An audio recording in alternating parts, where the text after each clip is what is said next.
నమస్తే, welcome to BRK the common man talk show. మీకు content ఉంది అనుకుంటేనే నా వీడియో చూడండి. మాల్ మసాలా కావాలంటే నా వీడియో చూడొద్దని చెప్తున్నా.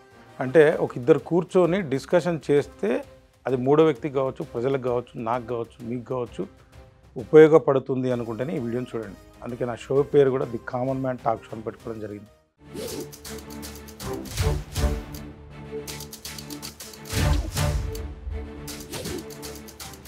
బాగా చదువుకున్నారు, దాంట్లో సందేహం లేదు. ఇప్పుడు రెడ్డి కావచ్చు, రెడ్డి వర్గం కావచ్చు, వెలమ వర్గం కావచ్చు, ఏదో మీరు అంటున్నటువంటి ఉన్నత వర్గాలు అని మీరు చెప్తున్నారు, నేను అట్లా.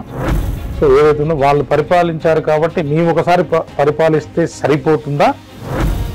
ఏ రకంగా మార్పు అంటే రాజ్యాధికారం అంటే రాజ్యాన్ని పరిపాలించడం, రాజ్యం అంటే మన రాష్ట్రం అనుకుందాం. ఏం మార్చాలి? దేశం వెళ్ళిపోతుందో తెలుసా? సన్న బియ్యం పంచుతాం అనే ఒక అడిపడతారు. ఆయన కోరుకున్న విధానాన్ని గాంధీ అడ్డుపడలో జరగకుండా అందరు కలిసి ఓట్లేయాలా, కొన్ని నియోజకవర్గాలు ఎస్సీ పెట్టుకుంటారు. ఆ ఎస్సీ ఎమ్మెల్యే మాత్రమే ఉండడు, ఆ ఎస్సీ ఎమ్మెల్యేకి అందరూ ఓట్లు అనేది గాంధీ ద్వారా అంబేద్కర్ సంకల్పం చెల్లా చేసి ఇప్పటిదాకా బీసీ పేరుతో రాజకీయ ప్రయోజనాలు పొందినది ఏ కులము? మీరు చెప్పాలి. అందరూ ఏకకంఠంగా ముక్తకంఠంగా బీసీలంతా చెప్పేది ఏంటంటే మున్నూరు కాపులు అని చెప్పారు. ఊర్లో ఉన్న ఓట్లు మొత్తం రెడ్డి వెలమ చేతిలో ఉంది. బీసీ బొమ్మలు కదా, టీచర్ కరెక్ట్ ఉంటే సమాజాన్ని ఇష్టం వచ్చినట్టు మార్చు. అది మీరేనా? అఫ్ కోర్స్ వినడానికి బాగుంది, గూస్ బంక్స్ కూడా వస్తుంది. కానీ దాంట్లో పెద్ద లూపోల్ ఉందని నాకు అనిపిస్తుంది కామన్ మ్యాన్ గా. కాంగ్రెస్ పార్టీలో కాంగ్రెస్ దాంట్లో మీకు సంబంధించిన ఎస్సీ ఎస్టీ జ్ఞానేతలు ఆ పార్టీలో పోతారు, బీజేపీలో బీజేపీలో పోతారు, బీఆర్ఎస్ పొద్దున బీఆర్ఎస్ లేకపోతే కాంగ్రెస్ బీజేపీ అధికారంలోకి వస్తుంది. మీరు ఎట్లా అధికారం చేయించుకుంటారని చిన్న కన్ఫ్యూజన్ ఇక్కడ నాకు. అందరు కలిసి 90% కనుక కంప్లీట్గా ఒక పార్టీ పెట్టుకుని వస్తే అధికారం వస్తుందేమో, కానీ కాంగ్రెస్ పార్టీ వాళ్ళు టీఆర్ఎస్ లేకపోతే బీఆర్ఎస్ బీజేపీ ఉన్నోడు కనుక వస్తే రాదన్న ఉద్దేశం మీరే చెప్తారు. అంటే ఇడ్లీ సాంబార్ గో బ్యాక్ కాదు, రెడ్డి రావులు గో బ్యాక్. అదే అగ్రవర్ణ గో బ్యాక్, రెడ్డి రావులు గో బ్యాక్. తెలంగాణ గడ్డ మీద బీసీ ఎస్సీ రాజ్యం రావడానికి మహాప్రలయం కూడా వస్తుంది. ప్రళయం కూడా వస్తుంది, సమస్యలు.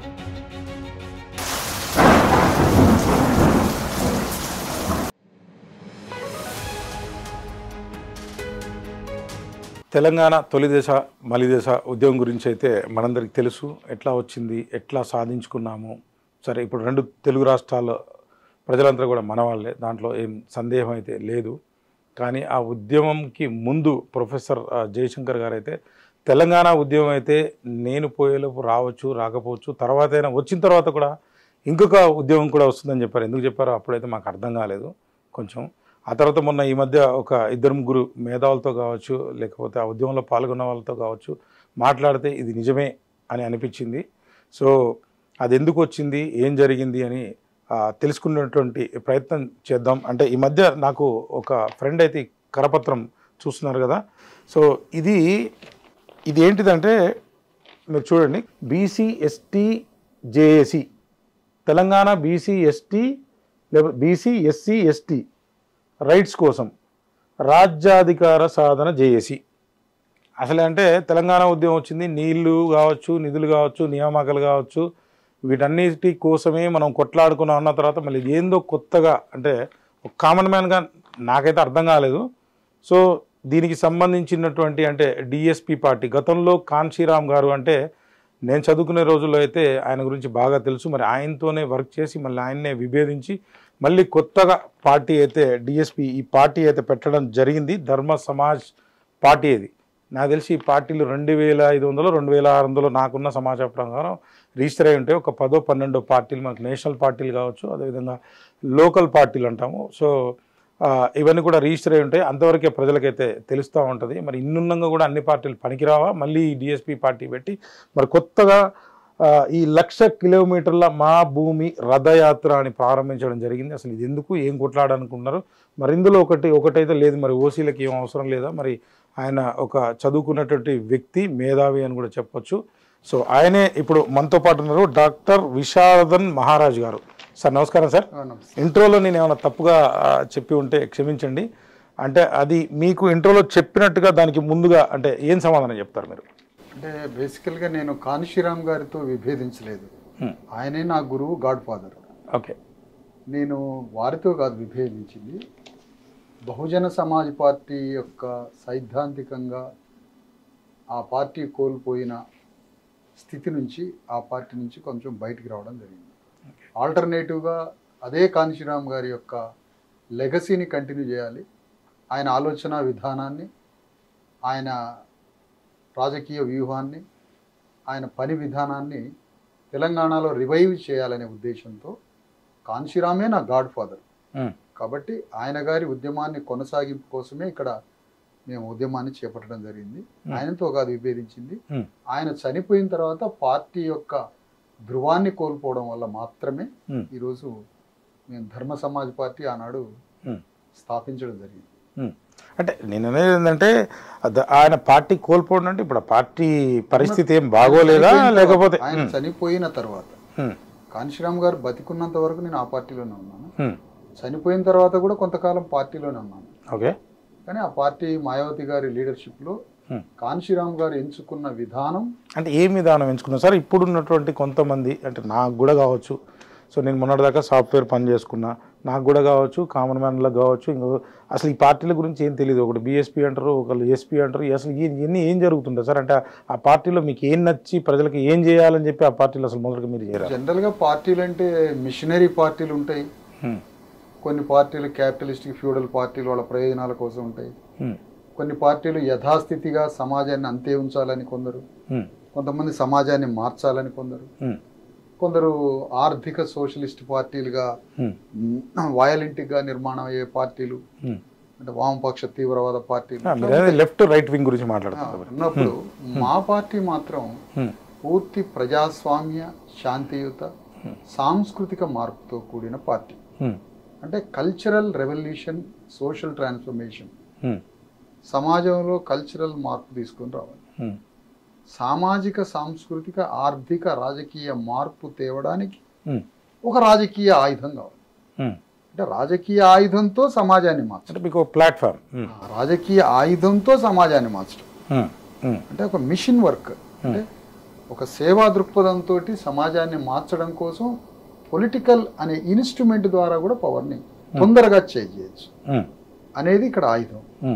ఇప్పుడు సామ్రాట్ అశోక చక్రవర్తి ఉన్నాడు, ఆయన రాజ్యం వచ్చిన తర్వాత అతను అనుకున్న మార్పుల్ని త్వరితగతిన చేయగలిగింది. ఫిలాసఫీ, ఎగ్జాక్ట్లీ ఫిలాసఫీని మనం తొందరగా సమాజాన్ని, కొత్త ప్రపంచాన్ని కట్టాలంటే నువ్వు సమాజాన్ని మార్చేటువంటి ఒక బోధకుడివి, కానీ నా దగ్గర అధికారం ఉంది.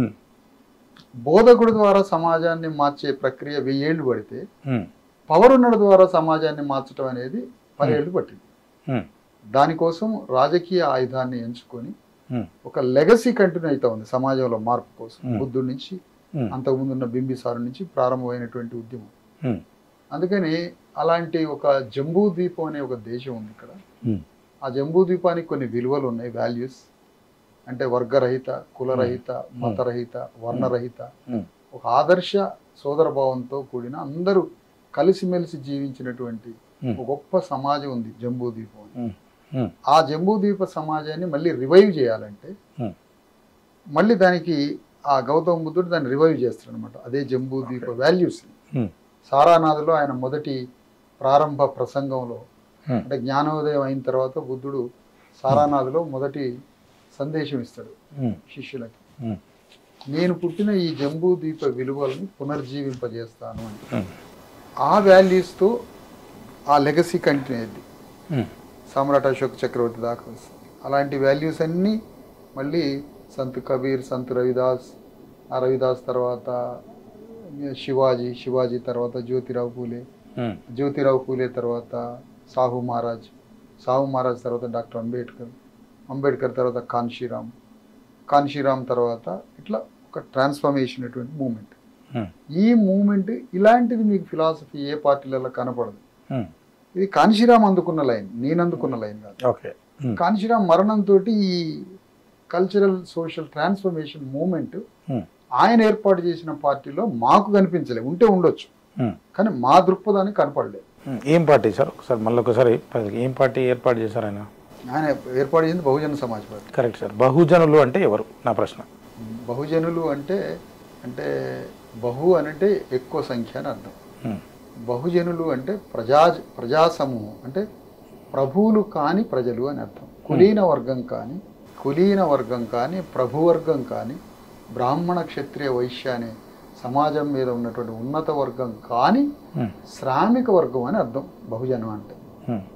అలాంటి బహుజన సమాజంతో కూడిన పార్టీ ఆయన గారు పెట్టారు. అంటే ఇందులో ఒక చిన్న డౌట్ సార్, అదే మీరు ఏదో ఆ వర్గము కానీ అంటే మీరు ఇప్పుడు ఈ మధ్య కొత్తగా అంటే జేఏసీ కన్వీనర్గా కూడా అంటే ఈ డిఎస్పీ పార్టీయే కాకుండా ఎస్సీ కావచ్చు, ఇందాక మీరు ఆ కరపత్రం ఒక ఫ్రెండ్ ఇస్తే చూసి మీకు అది వేరే నెంబర్ తీసుకొని కాల్ చేయడం జరిగింది దాని మీద. సో బీసీ ఎస్సీ ఎస్టీ అన్నారు, మళ్ళీ ఇక్కడ బీఎస్పీ అన్నారు, ఇప్పుడు బహుజనులు అంటే అందరూ అన్నారు. కానీ ఇందులో ఏం చెప్పారంటే మీరు ఒక వర్గం ఏవైతే మీరు పేర్లు చెప్పారో అంటే వాళ్ళు ఓసీ అన్న మీ అర్థం ఏంటి? అది నాకు అర్థం కాలేదు, క్లారిటీ ఇవ్వండి. ఇప్పుడు మీరు అడుగుతున్నది బహుజన సమాజ్ పార్టీ అనేది అంతకుముందు ఆ పార్టీ కన్షీరామ్ గారి పార్టీ గురించి చెప్తున్నాను. అవును, అదే అడుగుతున్నాను సార్ నేను. ఆ పార్టీ గురించి దాన్ని విభేదించి మేము వచ్చి ధర్మ సమాజ్ పార్టీని స్థాపించాము. ఆ స్థాపించిన తర్వాత ఆ పార్టీ అట్లా ఉన్నది.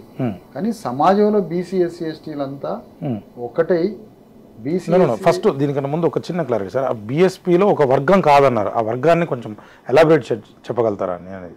ఆ పార్టీ ఫిలాసఫీ గురించి చెప్పమంటారా? అంతే కదా, మీరు ఆ పార్టీ నుంచి ఆ ఫిలాసఫీ దాని నుంచే మీరు ఈ డిఎస్పీ పార్టీ అని పెట్టారు. కాంశీరావు గారు లేకపోవడం వల్ల నేను ఇది పెట్టాల్సి వచ్చింది, లేకపోతే అవసరం లేదన్నట్టుగానే ఉంది మీరు చెప్పేది. అది అదే దాని గురించి ఫస్ట్ అదే బీఎస్పీలో ఆ వర్గం కాదని ఆ వర్గాన్ని ఎందుకు పక్కన పెట్టారు? వర్గాన్ని పక్కన పెట్టారు అనేది కాదు, అక్కడ వాళ్లే కింద వర్గాలను పక్కన పెట్టారు, వాళ్ళని వీళ్ళు పక్కన పెట్టలేరు. పైన ఉన్నటువంటి హిందూ బ్రాహ్మణీయ సోషల్ ఆర్డర్లో ఇక్కడ శ్రామిక కులాలు, ఉత్పత్తి కులాలు, శూద్రులు వీళ్ళు శ్రమ చేసే జీవులు మాత్రమే. వీళ్ళకి రాజకీయ అధికారం, సామాజిక గౌరవం, ఆర్థిక భాగస్వామ్యం, సామాజిక గౌరవం ఇవేమి ఉండనటువంటి ఉత్పత్తి కులాలైన శూద్రులు. ఇది ఒక సోషల్ ఆర్డర్, అది కాన్స్టిట్యూషన్. అప్పుడు ఆ కాన్స్టిట్యూషన్లో ఈ కాన్స్టిట్యూషన్ రాకముందు ఆ కాన్స్టిట్యూషన్ ఒకటి ఉన్నది భారతదేశంలో. అంటే మీరు అనేది ఏంటంటే 1947కి ముందు, అంతకుముందు మన తెలుగు స్టోరీలు, బిఫోర్ ఇప్పటి నుంచి అయితే స్టోరీలు తెలుసు ముందు ఆ కాన్స్టిట్యూషన్ లో సోషల్ ఆర్డర్ ఏదైతే ఉందో సామాజిక వ్యవస్థ, మను సోషల్ ఆర్డర్ లో వీళ్ళకి ఏమీ లేదు అధికారం.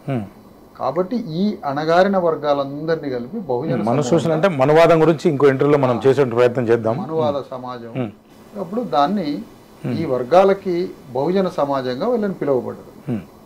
రైట్, అదే మీరు బీఎస్పీ నుంచి సరే మీరు అదే ట్రాన్స్ఫర్మేషన్ కొనసాగించడానికి ఆయనతో విభేదించకుండా పార్టీ కొంత మారిందని డిఎస్పీ పార్టీ అయితే పెట్టారు. మరి డిఎస్పీ పార్టీ నుంచి మళ్ళీ ఈ ఎస్సీ ఎస్టీ బీసీ ఇందాక నా ఇంట్రోలో చెప్పినట్టు ఒక ఉద్యమం వస్తుంది. ఈ ఉద్యమం చేయాల్సినటువంటి అవసరం ఏంది, ఎందుకు వచ్చింది, అసలు ఈ ప్రజలకు అసలు ఏం ప్రాబ్లమ్స్ ఉన్నాయని మీరు గుర్తించారు? ఈ 1,00,000 కిలోమీటర్లు ఏంటిది? ఇంతకుముందు కూడా ఆల్రెడీ గతంలో ఒక యాత్ర మీరు చేపట్టడం జరిగింది. సో దాని గురించి ఏం చెప్తారు, మీరు ఏం సాధించారు? ఒక రాజకీయ పార్టీ ఉంటుంది, ఎవరికైనా ఒక పార్టీ, మీకు ఒక పార్టీ ఉంటుంది, నాకు ఒక పార్టీ ఉంటుంది, తలా ఒక పార్టీ ఉంటుంది. నేను ఆ పార్టీలో ధర్మ సమాజ్ పార్టీ వ్యవస్థాపకులు నేను ఒకడిని, అనేక మంది వ్యవస్థాపకులు, అందులో నేను ఒకడిని. కానీ ఇప్పుడు తెలంగాణకి కావాల్సింది ఏంటి అంటే, తెలంగాణ రాష్ట్ర సాధన కోసం అన్ని పార్టీలలో ఉన్నటువంటి అగ్రవర్ణాలు ఒకటై అణగారిన వర్గాల శక్తిని కూడా తీసుకొని ఒక తెలంగాణ రాష్ట్రాన్ని సాధించడం జరిగింది. తెలంగాణ రాష్ట్రాన్ని సాధించడం కోసం అన్ని పార్టీలు, అన్ని వేదికల్లో ఉన్న వారంతా ఒక్కటై రాష్ట్రాన్ని సాధించి ఉమ్మడి ఆంధ్రప్రదేశ్ నుంచి భౌగోళికంగా విడిపోవడం జరిగింది. మరి ఒక రాష్ట్రాన్ని బౌండరీతో కూడిన, జాగ్రఫికల్ బౌండరీతో కూడిన ఒక రాష్ట్రాన్ని సాధించటానికి ఒక్కటైనప్పుడు వచ్చిన రాష్ట్రంలో బీసీ ఎస్సీ ఎస్టీలనే 93% వచ్చిన తెలంగాణలో బీసీ ఎస్సీ ఎస్టీలు తమ రాజ్యాన్ని స్థాపించడానికి కూడా ఒకటి కావాలి కదా. ఇప్పుడు వచ్చిన తెలంగాణ మలిదేశ తొలిదేశ నాకు తెలియదు, కానీ ఇప్పుడు వచ్చిన తెలంగాణ ఇది ఫక్త్ ఫ్యూడల్ క్యాపిటలిస్టిక్ తెలంగాణ. దీనికి అణగారిన వర్గాలకి ఈ తెలంగాణకి ఎటువంటి సంబంధం లేదు. ఎనీ జాగ్రఫికల్ డిమార్క్ చేసే ఏ ఉద్యమమైనా భారతదేశ స్వాతంత్రం కానీ, తెలంగాణ రాష్ట్రం కానీ, లేకపోతే మరో రాష్ట్రంలో ఒకటి రాష్ట్రం విడిపోవడం, ఇలాంటివన్నీ కూడా అక్కడ ఉన్న అప్పర్ కాస్ట్లే జనరల్ గా అక్కడ ఉన్నటువంటి ఫ్యూడల్స్, పక్కన ఉన్న ఫ్యూడల్స్ తో ఈ పొలిటికల్ వారియర్ గా వాళ్ళు ఇద్దరి మధ్యలో ఉండేటువంటి రాజకీయ ఆధిపత్య పోరులో వాళ్ళు జాగ్రఫికల్గా విడిపోతారు. దానికి నీళ్లు నిధులు నియామకాలు పేర్లు పెట్టచ్చు, అనేక పేర్లు పెట్టచ్చు. వాళ్ళకు ప్రత్యేక రాజ్యం కావాలి. ఆ ప్రత్యేక రాజ్యం రావడానికి కోసం తెలంగాణలో అనేక పేర్లతో వాళ్ళు ప్రజల్ని సమీకరించడం జరిగింది. కానీ వచ్చిన తెలంగాణ ఆఫ్టర్ తెలంగాణ మనం కంపేర్ చేసుకున్నప్పుడు ఇక్కడ కామన్ మ్యాన్కి ఇచ్చినటువంటి వచ్చినటువంటి అదనంగా వచ్చింది ఏమీ లేదు. అంతకుముందు ఉన్న ఉమ్మడి ఆంధ్రప్రదేశ్లో ప్రజల జీవన విధానం ఎట్లుందో ఇప్పుడున్నది అంతే. కానీ రావాల్సింది ఏంటి, ఇక్కడ ఉన్నటువంటి అప్పటిదాకా శతాబ్దాలుగా, ఇంకా చెప్పాలంటే యుగయుగాలుగా భూమికి, సామాజిక గౌరవానికి, ఆర్థిక విముక్తికి, రాజకీయానికి ఎటువంటి చోటు లేనటువంటి ప్రజలు వాళ్ళు తెచ్చుకోవాలి రాజ్యాన్ని. కానీ ఇప్పుడు వచ్చిన రాజ్యం జస్ట్ రెడ్డి వెలమ చేతిలో రాజ్యం ఉంది. అందుకని మేము కోరుతున్నది ఏంటంటే రెడ్లు ఒక 10 ఏళ్ళు పరిపాలించాలని ఇప్పుడు ప్రకటిస్తున్నారు. వెలమలు ఆల్రెడీ 10 ఏళ్ళు పరిపాలించారు. మరి అసలు వచ్చిన తెలంగాణలో ఉన్న 93% ఏమో అణగారిన పేద వర్గాలు. మరి రాజ్యం సాధించాల్సింది వీళ్ళు కదా. ఒక్క క్వశ్చన్ సార్, ఇది మీరు బాగా చదువుకున్నారు, దాంట్లో సందేహం లేదు. నా ఉద్దేశం ఏంటంటే ఇప్పుడు రెడ్డి కావచ్చు, రెడ్డి వర్గం కావచ్చు, వెలమ వర్గం కావచ్చు, ఏదో మీరు అంటున్నటువంటి ఉన్నత వర్గాలు అని మీరు చెప్తున్నారు, నేను అట్లా. సో ఏదైతే ఉందో వాళ్ళు పరిపాలించారు కాబట్టి మేము ఒకసారి పరిపాలిస్తే సరిపోతుందా, లేకపోతే మీ హక్కుల్లో అంటే ఏం జరిగింది అంటే ఒకసారి రాజ్య పాలన కనుక, లేకపోతే ఒక బీసీ ముఖ్యమంత్రి అయి ఉంటేనో, లేకపోతే ఎస్సీఓ ఎస్టీఓ ముఖ్యమంత్రి అయితే సరిపోతుందంటే ఏం కోరుకుంటారు మీరు? అంటే ముఖ్యమంత్రి కావడం ఒక్కటి సింబాలిక్ కాదు. రాజ్యం యొక్క ట్రాన్స్ఫర్మేషన్ ఎట్లా ఉండాలి అంటే రాజ్య స్వభావమే మారిపోవాలి. అంటే ఏ రకంగా మార్పు? అంటే రాజ్యాధికారం అంటే రాజ్యాన్ని పరిపాలించడం, రాజ్యం అంటే మన రాష్ట్రం అనుకుందాం. ముఖ్యమంత్రి పీఠం ఒక్కటి మార్చితే కాదు కదా, ఏం మార్చాలి? రాజ్యంలో ఉన్నటువంటి స్వాభావిక లక్షణాలు మారాలి. అంటే ముఖ్యమంత్రి మారాలి, క్యాబినెట్ మారాలి, ఎమ్మెల్యేలు మారాలి, బ్యూరోక్రసీ మారాలి, మొత్తం రాజ్య స్వభావం మారాలి. అప్పుడు మారినప్పుడు మాత్రమే నిర్ణయాలు అమలవుతాయి. ఏం నిర్ణయాలు నిర్ణయాలు అమలవుతాయి. ఇప్పుడు ఎవరో ఒక ఎస్సీని తీసుకొచ్చి రేపు వివిధ పార్టీలు అట్లా సింబాలిక్గా పెట్టినాయి అనుకోండి. గ్రామం ఉంటుంది, ఒక గ్రామం, ఆ గ్రామంలో ఒక ఎస్సీని సర్పంచిని చేస్తాడు ఒక భూస్వామి. ఒక భూస్వామి వచ్చి ఒక ఎస్సీని సర్పంచిని చేయగానే ఆ ఊరు ఏమైనా మారుతుందా? మీరే చెప్పాలి. ఎటువంటి పరిస్థితిలో మారదు. ఎప్పుడు మారుతుంది? అతను తీసుకునే నిర్ణయాలు, అతను ఎక్కడి నుంచి నిర్ణయాలు తీసుకుంటాడు అంటే రాజ్యమే ఒక విప్లవాత్మకమైనటువంటి సిద్ధాంతము ఆలోచనతో రాజ్యమే ఏర్పడాలి. అంటే ఇప్పుడున్న అగ్రవర్ణ పెట్టుబడిదారులైన భూస్వాములైన రాజ్యం నుంచి విభేదించి ఒక కొత్త సిద్ధాంతము, కొత్త భావజాలంతో ఒక నూతన రాజ్యాన్ని ఏర్పాటు చేయాలనే ప్రజా సామాజిక విప్లవం ద్వారా రాజ్యం బ్యాలెట్ ద్వారా ఎన్నుకోబడాలి. ఆ ఎన్నుకోబడ్డ రాజ్యాధినేతలు, రాజ్య ప్రభువులు, రాజ్యాన్ని పాలించే వాళ్ళు ఒక 30 లక్షల ఎకరాల భూమి ఉందనుకోండి తెలంగాణలో, అది పంచాలనే నిర్ణయం తీసుకోవాలి. అది పంచాలనే నిర్ణయం తీసుకొని దాన్ని అమలు చేయాలి. అమలు చేయడం ద్వారా మాత్రమే ఆ రాజ్యం యొక్క అనుకున్న ఆదర్శాలు అమలవుతాయి తప్ప ఆ రాజ్యంలో ఎవరో ఒక బీసీ ఆయనో ఎస్సీ ఆయనో సింబాలిక్ గా ముఖ్యమంత్రి అయితే ఆయన ద్వారా వచ్చేది ఏముంటది? అంటే నిర్ణయం తీసుకోగలగాలి, నిర్ణయం తీసుకోవడానికి ఒక ఆలోచన ఉండాలి, తీసుకున్న నిర్ణయం అమలు జరగాలి. అంటే 20-30 లక్షల ఎకరాల భూమిని పంచడం, మొత్తం ప్రజలకు సంబంధించిన ఆర్థిక స్థితిలో మార్పులు రావడం, తెలంగాణను ఏలుతున్నటువంటి పెద్ద క్యాపిటలిస్టుల చేతిలో ఉన్నటువంటి సంపదని రిలీజ్ చేయడం, భూమిని రిలీజ్ చేయడం, ఆధిపత్యంగా మొత్తం ఉన్నటువంటి వనరులను ఎవరి చేతిలో అయితే వనరులు ఉన్నాయో ఆ వనరులను రిలీజ్ చేయడం. మీరు ఏదో కొంచెం కమ్యూనిస్ట్ భావాలు ఎక్కువగా ఉన్నట్టుగా కనబడుతుంది. నా ఉద్దేశ ప్రకారం సరే కమ్యూనిస్ట్ అంటే అంత పూర్తిగా వెళ్ళకున్నా ప్రజలకు కూడా అదేం ప్రపంచం మొత్తం కూడా ఇంక్లూడింగ్ చైనా కూడా అదేం పెద్దంతగా రుచించలేదు. చైనా అనేది ఒక కమ్యూనిస్టు పార్టీగానే ఉంటుంది, కానీ వాళ్ళు కూడా ఈ రోజున మీరు చెప్పేదానికి వాళ్ళు కూడా ఈ క్యాపిటలిజం అయిపోయి మళ్ళీ ఎంత అభివృద్ధి చెందారో కూడా మీరు కూడా చూసే ఉంటారు, వినే ఉంటారు, తెలుసుకునే ఉంటారు. ఏం చెప్తారు మీరు? అంటే వాస్తవానికి ఏంటంటే కమ్యూనిజంకి వ్యతిరేకం మేము. అంటే భావాలు కాస్త అట్లాగే అనిపిస్తుంది. మీరు దాన్ని అందరికీ పంచాలి, దాన్ని అందరికీ చేయాలి అనేది దాదాపుగా ఆ యుజంలో అట్లనే ఉంటుంది. కన్నతల్లి బిడ్డలందరికీ అన్నాన్ని సమానంగా పంచిద్దా? ఒకడికి ఎక్కువ ఒకటి తక్కువ పెట్టింది. సమానత్వ భావన. గౌతమ బుద్ధుడికి ఏమన్నాడు కమ్యూనిస్ట్ పార్టీ తెలుసా? తెలియదు కదా. తెలియదు. సమానత్వ భావన. ఫ్రెంచ్ రెవల్యూషన్ ఎప్పుడు వచ్చింది? కమ్యూనిస్ట్ పార్టీ పుట్టక ముందు వచ్చింది. What bases? సమానత్వ బేస్. సమానత్వము, స్వేచ్ఛ, సోదర భావాలు అనేటువంటి భావాల మీద ఫ్రెంచ్ విప్లవం వచ్చింది. సరే సార్, దీనికి ఒక కమ్యూనిస్ట్ దాస్ క్యాపిటల్ రాయకముందు, మార్క్స్ పుట్టక ముందు వచ్చింది ఫ్రెంచ్ రెవల్యూషన్. మార్క్సిజం లెనినిజం కంటే అన్నిటికన్నా ముందు వచ్చింది. సమానత్వ భావన నేను మాట్లాడతాను. కమ్యూనిస్ట్ పార్టీ మార్గాన్ని అనుసరించొద్దు అన్నాడు అంబేద్కర్. ఎందుకంటే మనకి ఒక ఆల్టర్నేటివ్ ఫిలాసఫీ ఉంది, పూర్వీకుల ఫిలాసఫీ ఉంది, జ్యోతిరావు ఫూలే భావన ఉంది, శివాజీ రాజ్యం ఉంది. శివాజీ రాజ్యంలో అంత సమానత్వ భావనే. శివాజీకి ఏమైనా కమ్యూనిస్ట్ పార్టీ తెలుసా? సాహు మహారాజు ఉన్నాడు 1800వ శతాబ్దం, ఆయనకి ఏమైనా కమ్యూనిస్ట్ పార్టీ తెలుసా? అంటే మేము ఎందుకు అంటున్నాం అంటే కమ్యూనిస్ట్ పార్టీ మాకు అంటకూడదు అనేది మా భావన.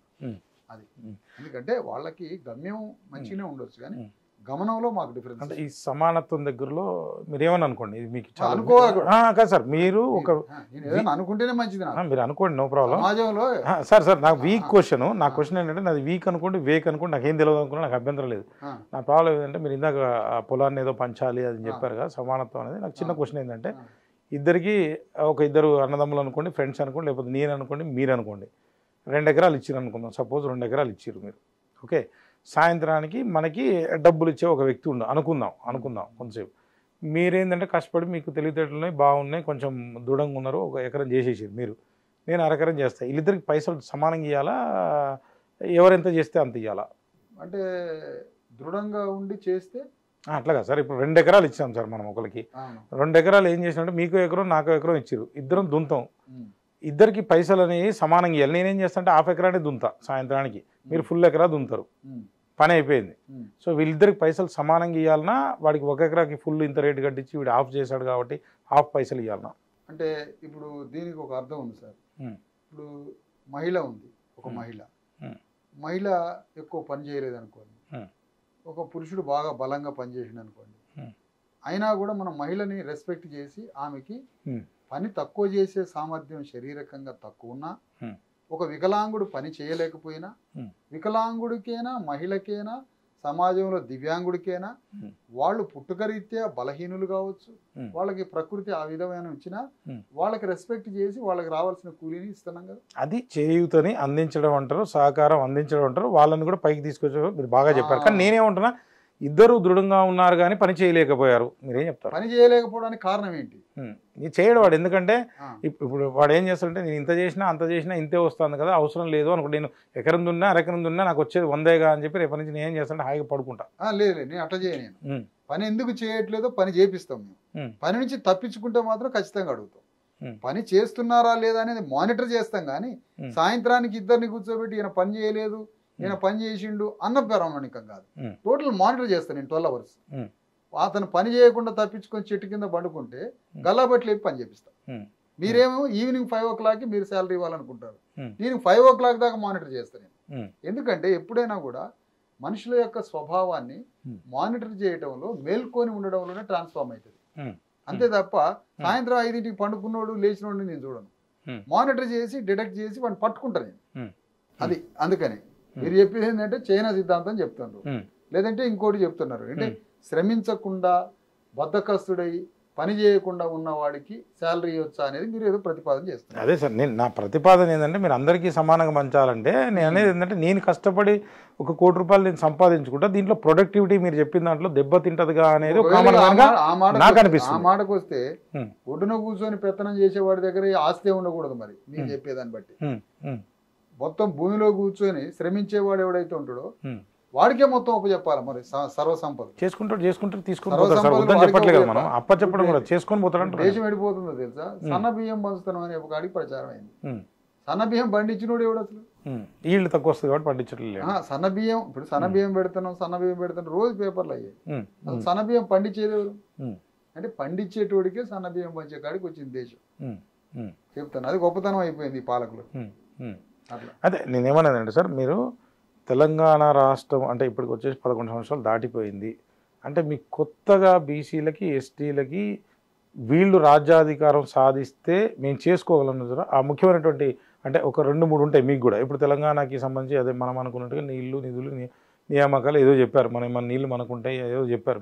మీకు ఏం కావాలనుకుంటున్నారు అసలు? అది క్లారిటీ రాలే నాకు. అంటే మేము వాళ్ళని తీసేసి మేము రాజ్యాధికారం చేస్తే లోకల్ గవర్నమెంట్ అంటే స్థానిక ప్రభుత్వాలు, రాష్ట్ర ప్రభుత్వాలు కేంద్ర ప్రభుత్వం అన్నారు, యూనియన్ గవర్నమెంట్ అంటారు నా ప్రకారం. సో ఇది ఏదైతే ఉందో దీంట్లో ఒక సర్పంచ్ అని ఇందాక ఏదో ఎగ్జాంపుల్ చెప్పారు, అంటే మీరుంటే ఎట్లా జరుగుతుంది, అప్పుడు నేను కూడా అన్యాయం జరుగుతుందని చెప్పి అంటే నేనంటే ఐ మీన్ అంటారు ఒక వర్గం.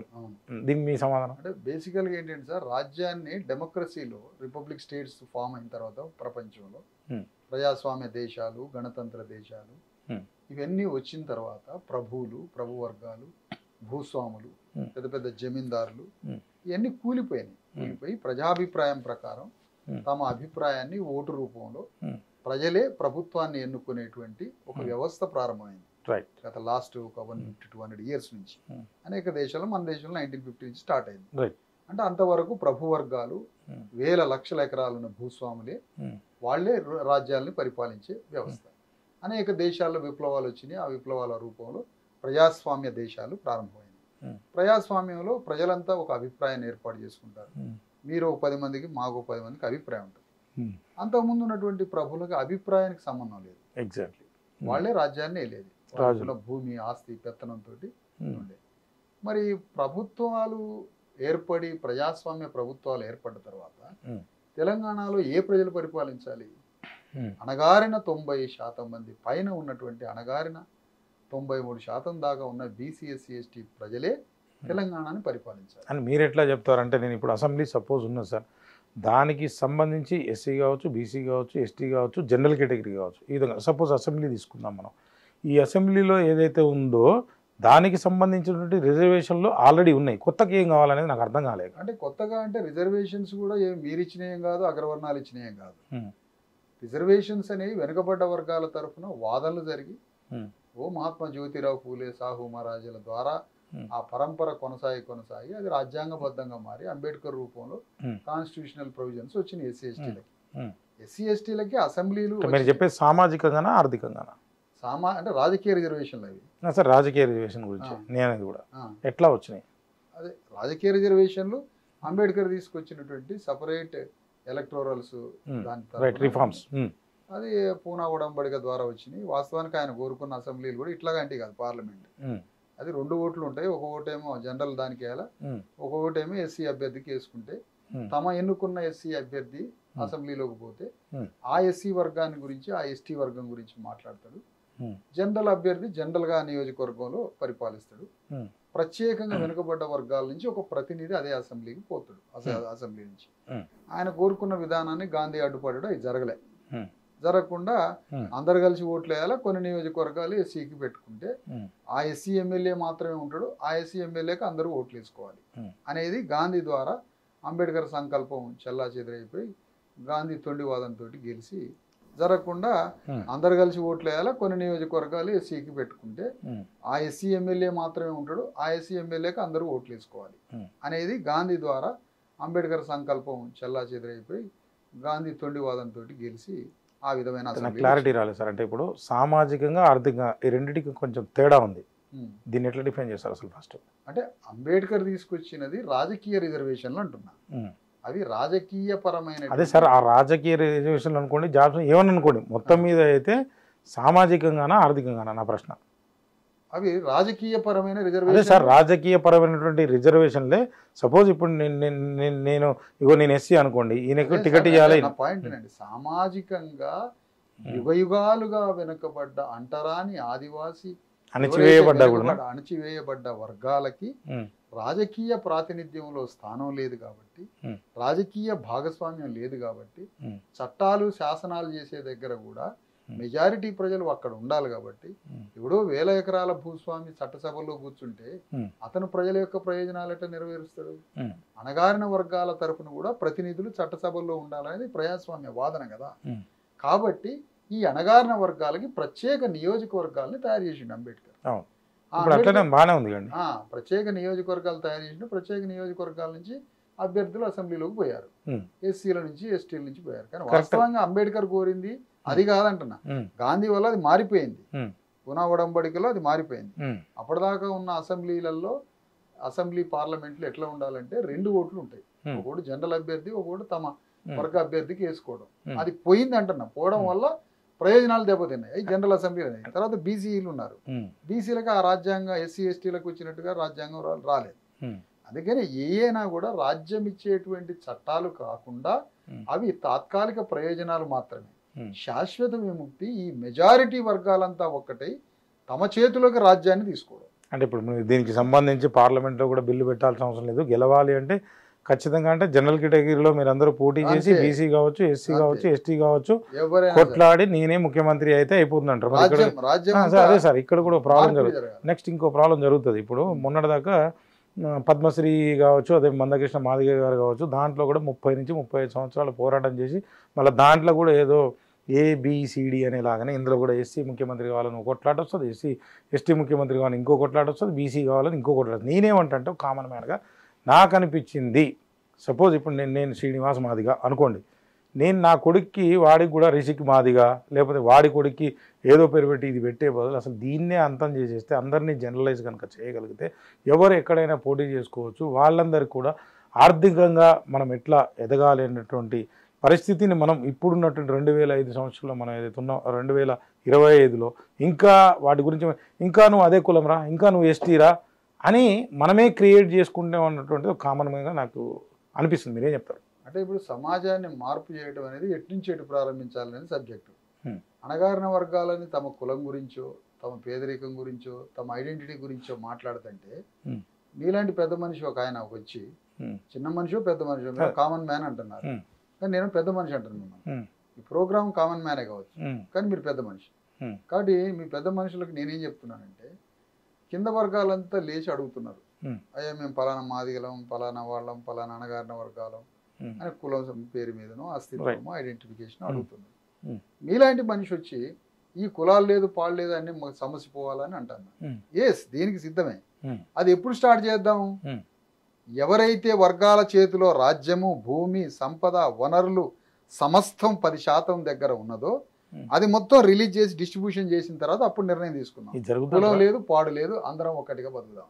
జరుగుతుంటారా? అదే మరి జరగముందే వీళ్ళ దగ్గరకు వచ్చి ఈ ప్రతిపాదనలు పెడితే వీళ్ళు ఎందుకు ఒప్పుకుంటారు? అసలు జరగదని నేను అంట, మీరేం చెప్తారు? 100% జరుగుతుందని నేను అంట. రాజ్యము అధికారం చేతికి వచ్చినప్పుడు ఖచ్చితంగా ఇది ట్రాన్స్ఫార్మ్ అయ్యింది. అంటే ఏం చేస్తారు? ఇప్పుడు నా దగ్గర ఒక 20 ఎకరాలు ఉంటే మీరు గుంజుకుంటారా? గుంజుకోను. రాజ్యం చట్టం చెప్తుంది కదా, సీలింగ్ యాక్ట్ వచ్చింది. అవును సార్, అదే సీలింగ్ యాక్ట్ వచ్చింది, చట్టం వచ్చి చేసింది తప్ప మనుషులు వచ్చి గుంజుకోరుగా. మనుషులకి మైటీ పవర్ ఇచ్చినప్పుడు రక్తపాతం జరుగుతుంది. చట్టం వస్తే అది రెగ్యులరైజ్ అవుతుంది. సివిల్ వార్ కూడా వస్తుంది. అప్పుడు నాది ఎవరు మీరు గుంజుకోవడానికి ఎవరు అనేటువంటిది వచ్చింది అనుకోండి, మీరు ఏం చెప్తారు? ఇప్పుడు నా పొలం మీరెవరు గుంజుకోవడానికని సివిల్ వార్ రాదనుకుంటున్నారా? మీరు వాడు పోరాడాలనుకుంటున్నారా? మీరు అనుకునేటువంటి సామాజికంగానో లేకపోతే ఆర్థికంగానో ఏదో అనుకోండి, దాంట్లో కూడా ఎస్సీ ఎస్టీ బీసీలను కూడా డబ్బులు ఉన్న వాళ్ళు ఉన్నారు, అంటే వాళ్ళ కాంచి కూడా గుంజుకుంటారా మీరు? ఎవ్వరు ఎవరిని గుంజుకోకూడదు. అందరం కలిసి ఉమ్మడిగా ఒక చట్టాన్ని తయారు చేసుకున్నాం, ఒక రాజ్యాంగాన్ని తయారు చేసుకున్నాం, ఒక పీనల్ కోడ్ తయారు చేసుకున్నాం. కాబట్టి అవి ప్రవేశిస్తాయి తప్ప ఎవరి బలవంతంగా ఎవరు ఉండదు. కాకపోతే నీ సిద్ధాంతంతో నువ్వు ఒక రాజ్యం తెచ్చుకో, నీ భావజాలంతో నీ భావజాలాన్ని ఫ్లోట్ చేసి ఆ భావజాలాన్ని బ్యాలెట్ బాక్స్ లాగా మార్చుకుంటే నీ రాజ్యం వస్తుంది. అంతే తప్ప ఇక్కడ భావజాలానికి అభిప్రాయానికి స్థానం ఉంటుంది ప్రజాస్వామ్యం. ఎవరి బలం మీద ఎవరు. అంబేద్కర్ సిద్ధాంతంలో ఎక్కడైనా వైలెంట్గా ఒక సింగిల్ వర్డ్ మాట్లాడినా ప్రపంచంలో భూగోళం మీద అత్యంత యుగయుగాలుగా దోపిడీకి గురై అణిచివేతకు గురైంది భారతదేశంలో ఉన్న శూద్ర వర్గం, అతిశూద్ర వర్గం.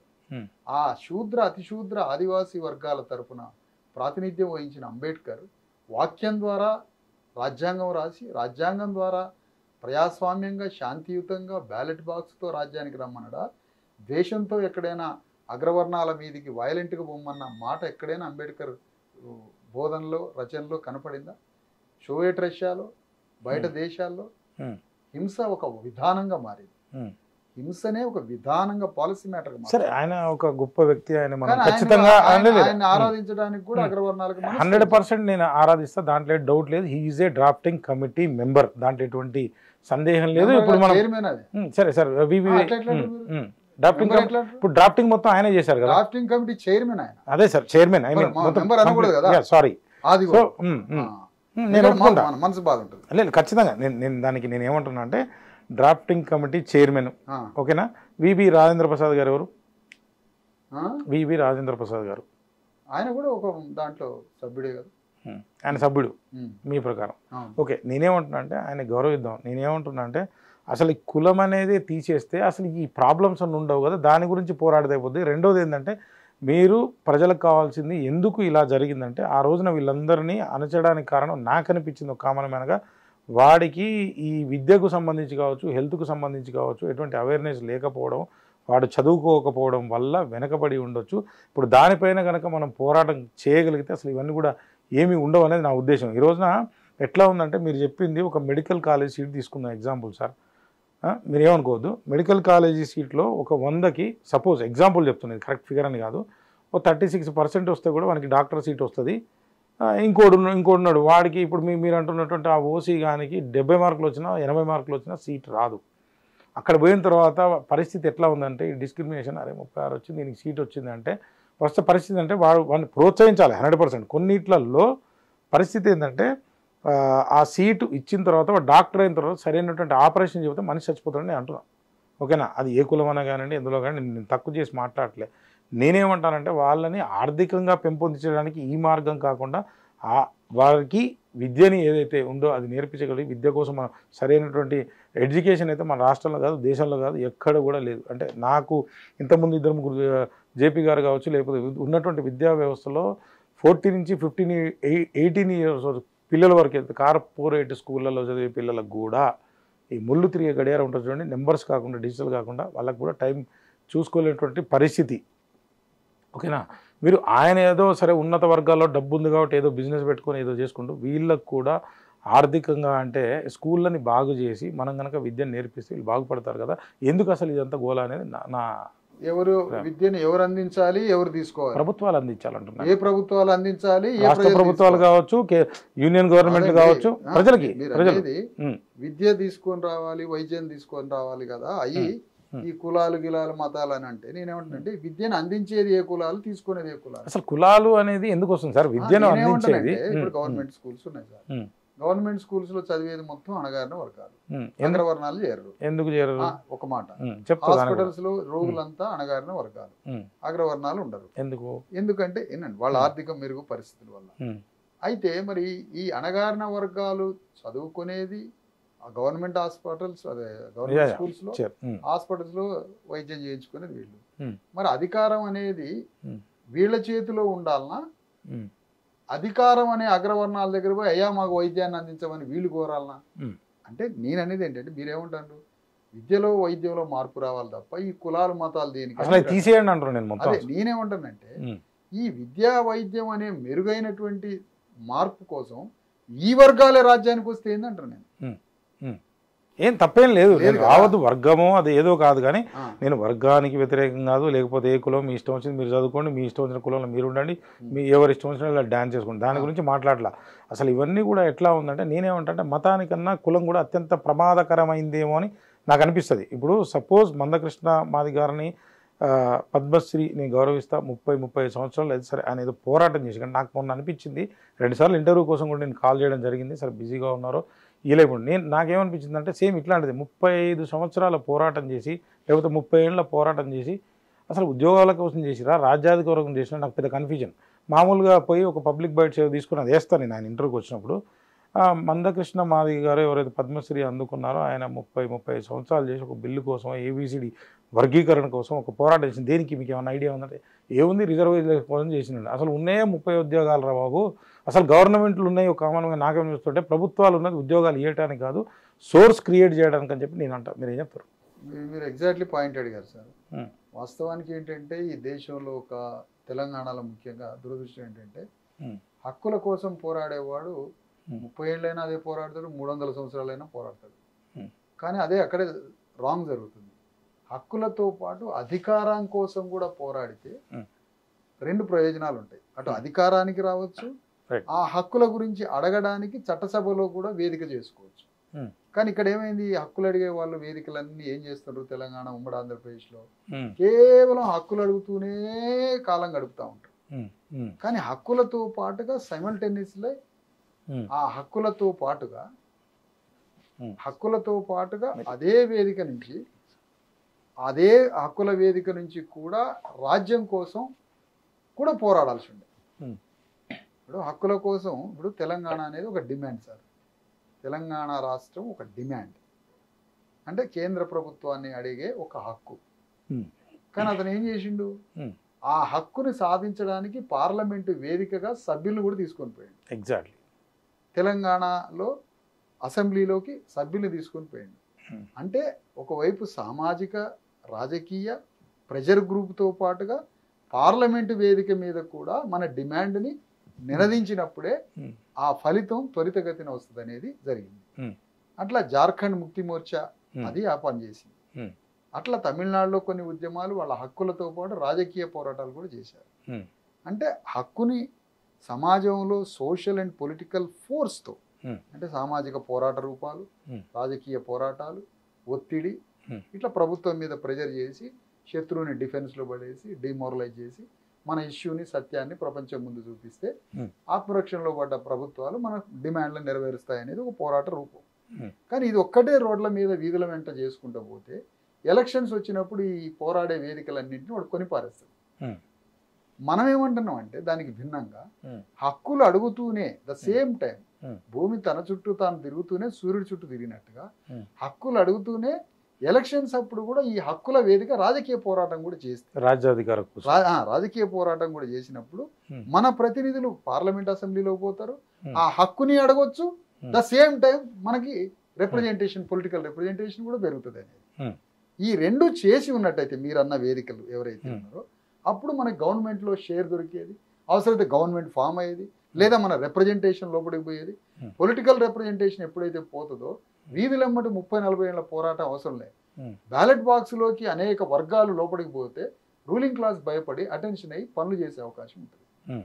అందుకనే ఈ కులాల పని కోసం పోరాడే హక్కుల ఉద్యమాలు లేదా అనేక సామాజిక పోరాటాలు, హక్కులతో పాటుగా పీడిత వర్గాల హక్కుల కోసం పోరాడేవారు హక్కులతో పాటుగా పొలిటికల్ ఫైట్ కూడా చేయాలి అనేది మా అభిప్రాయం. సార్, నాకు ఒక హక్కు కావాలి. ఇప్పుడు నా పరిస్థితి ఏంటంటే నాకు జాబ్ లేదు, నేను మంచిగా చదువుకున్నా, నాకు జాబ్ రావట్లా, మొత్తం కూడా అనుకున్న కారం 50% ఫిల్ అయిపోయినాయి, ఏదో ఈడబ్ల్యూసీని పెట్టి అది ఇస్తారో లేదో కూడా నాకు తెలియదు.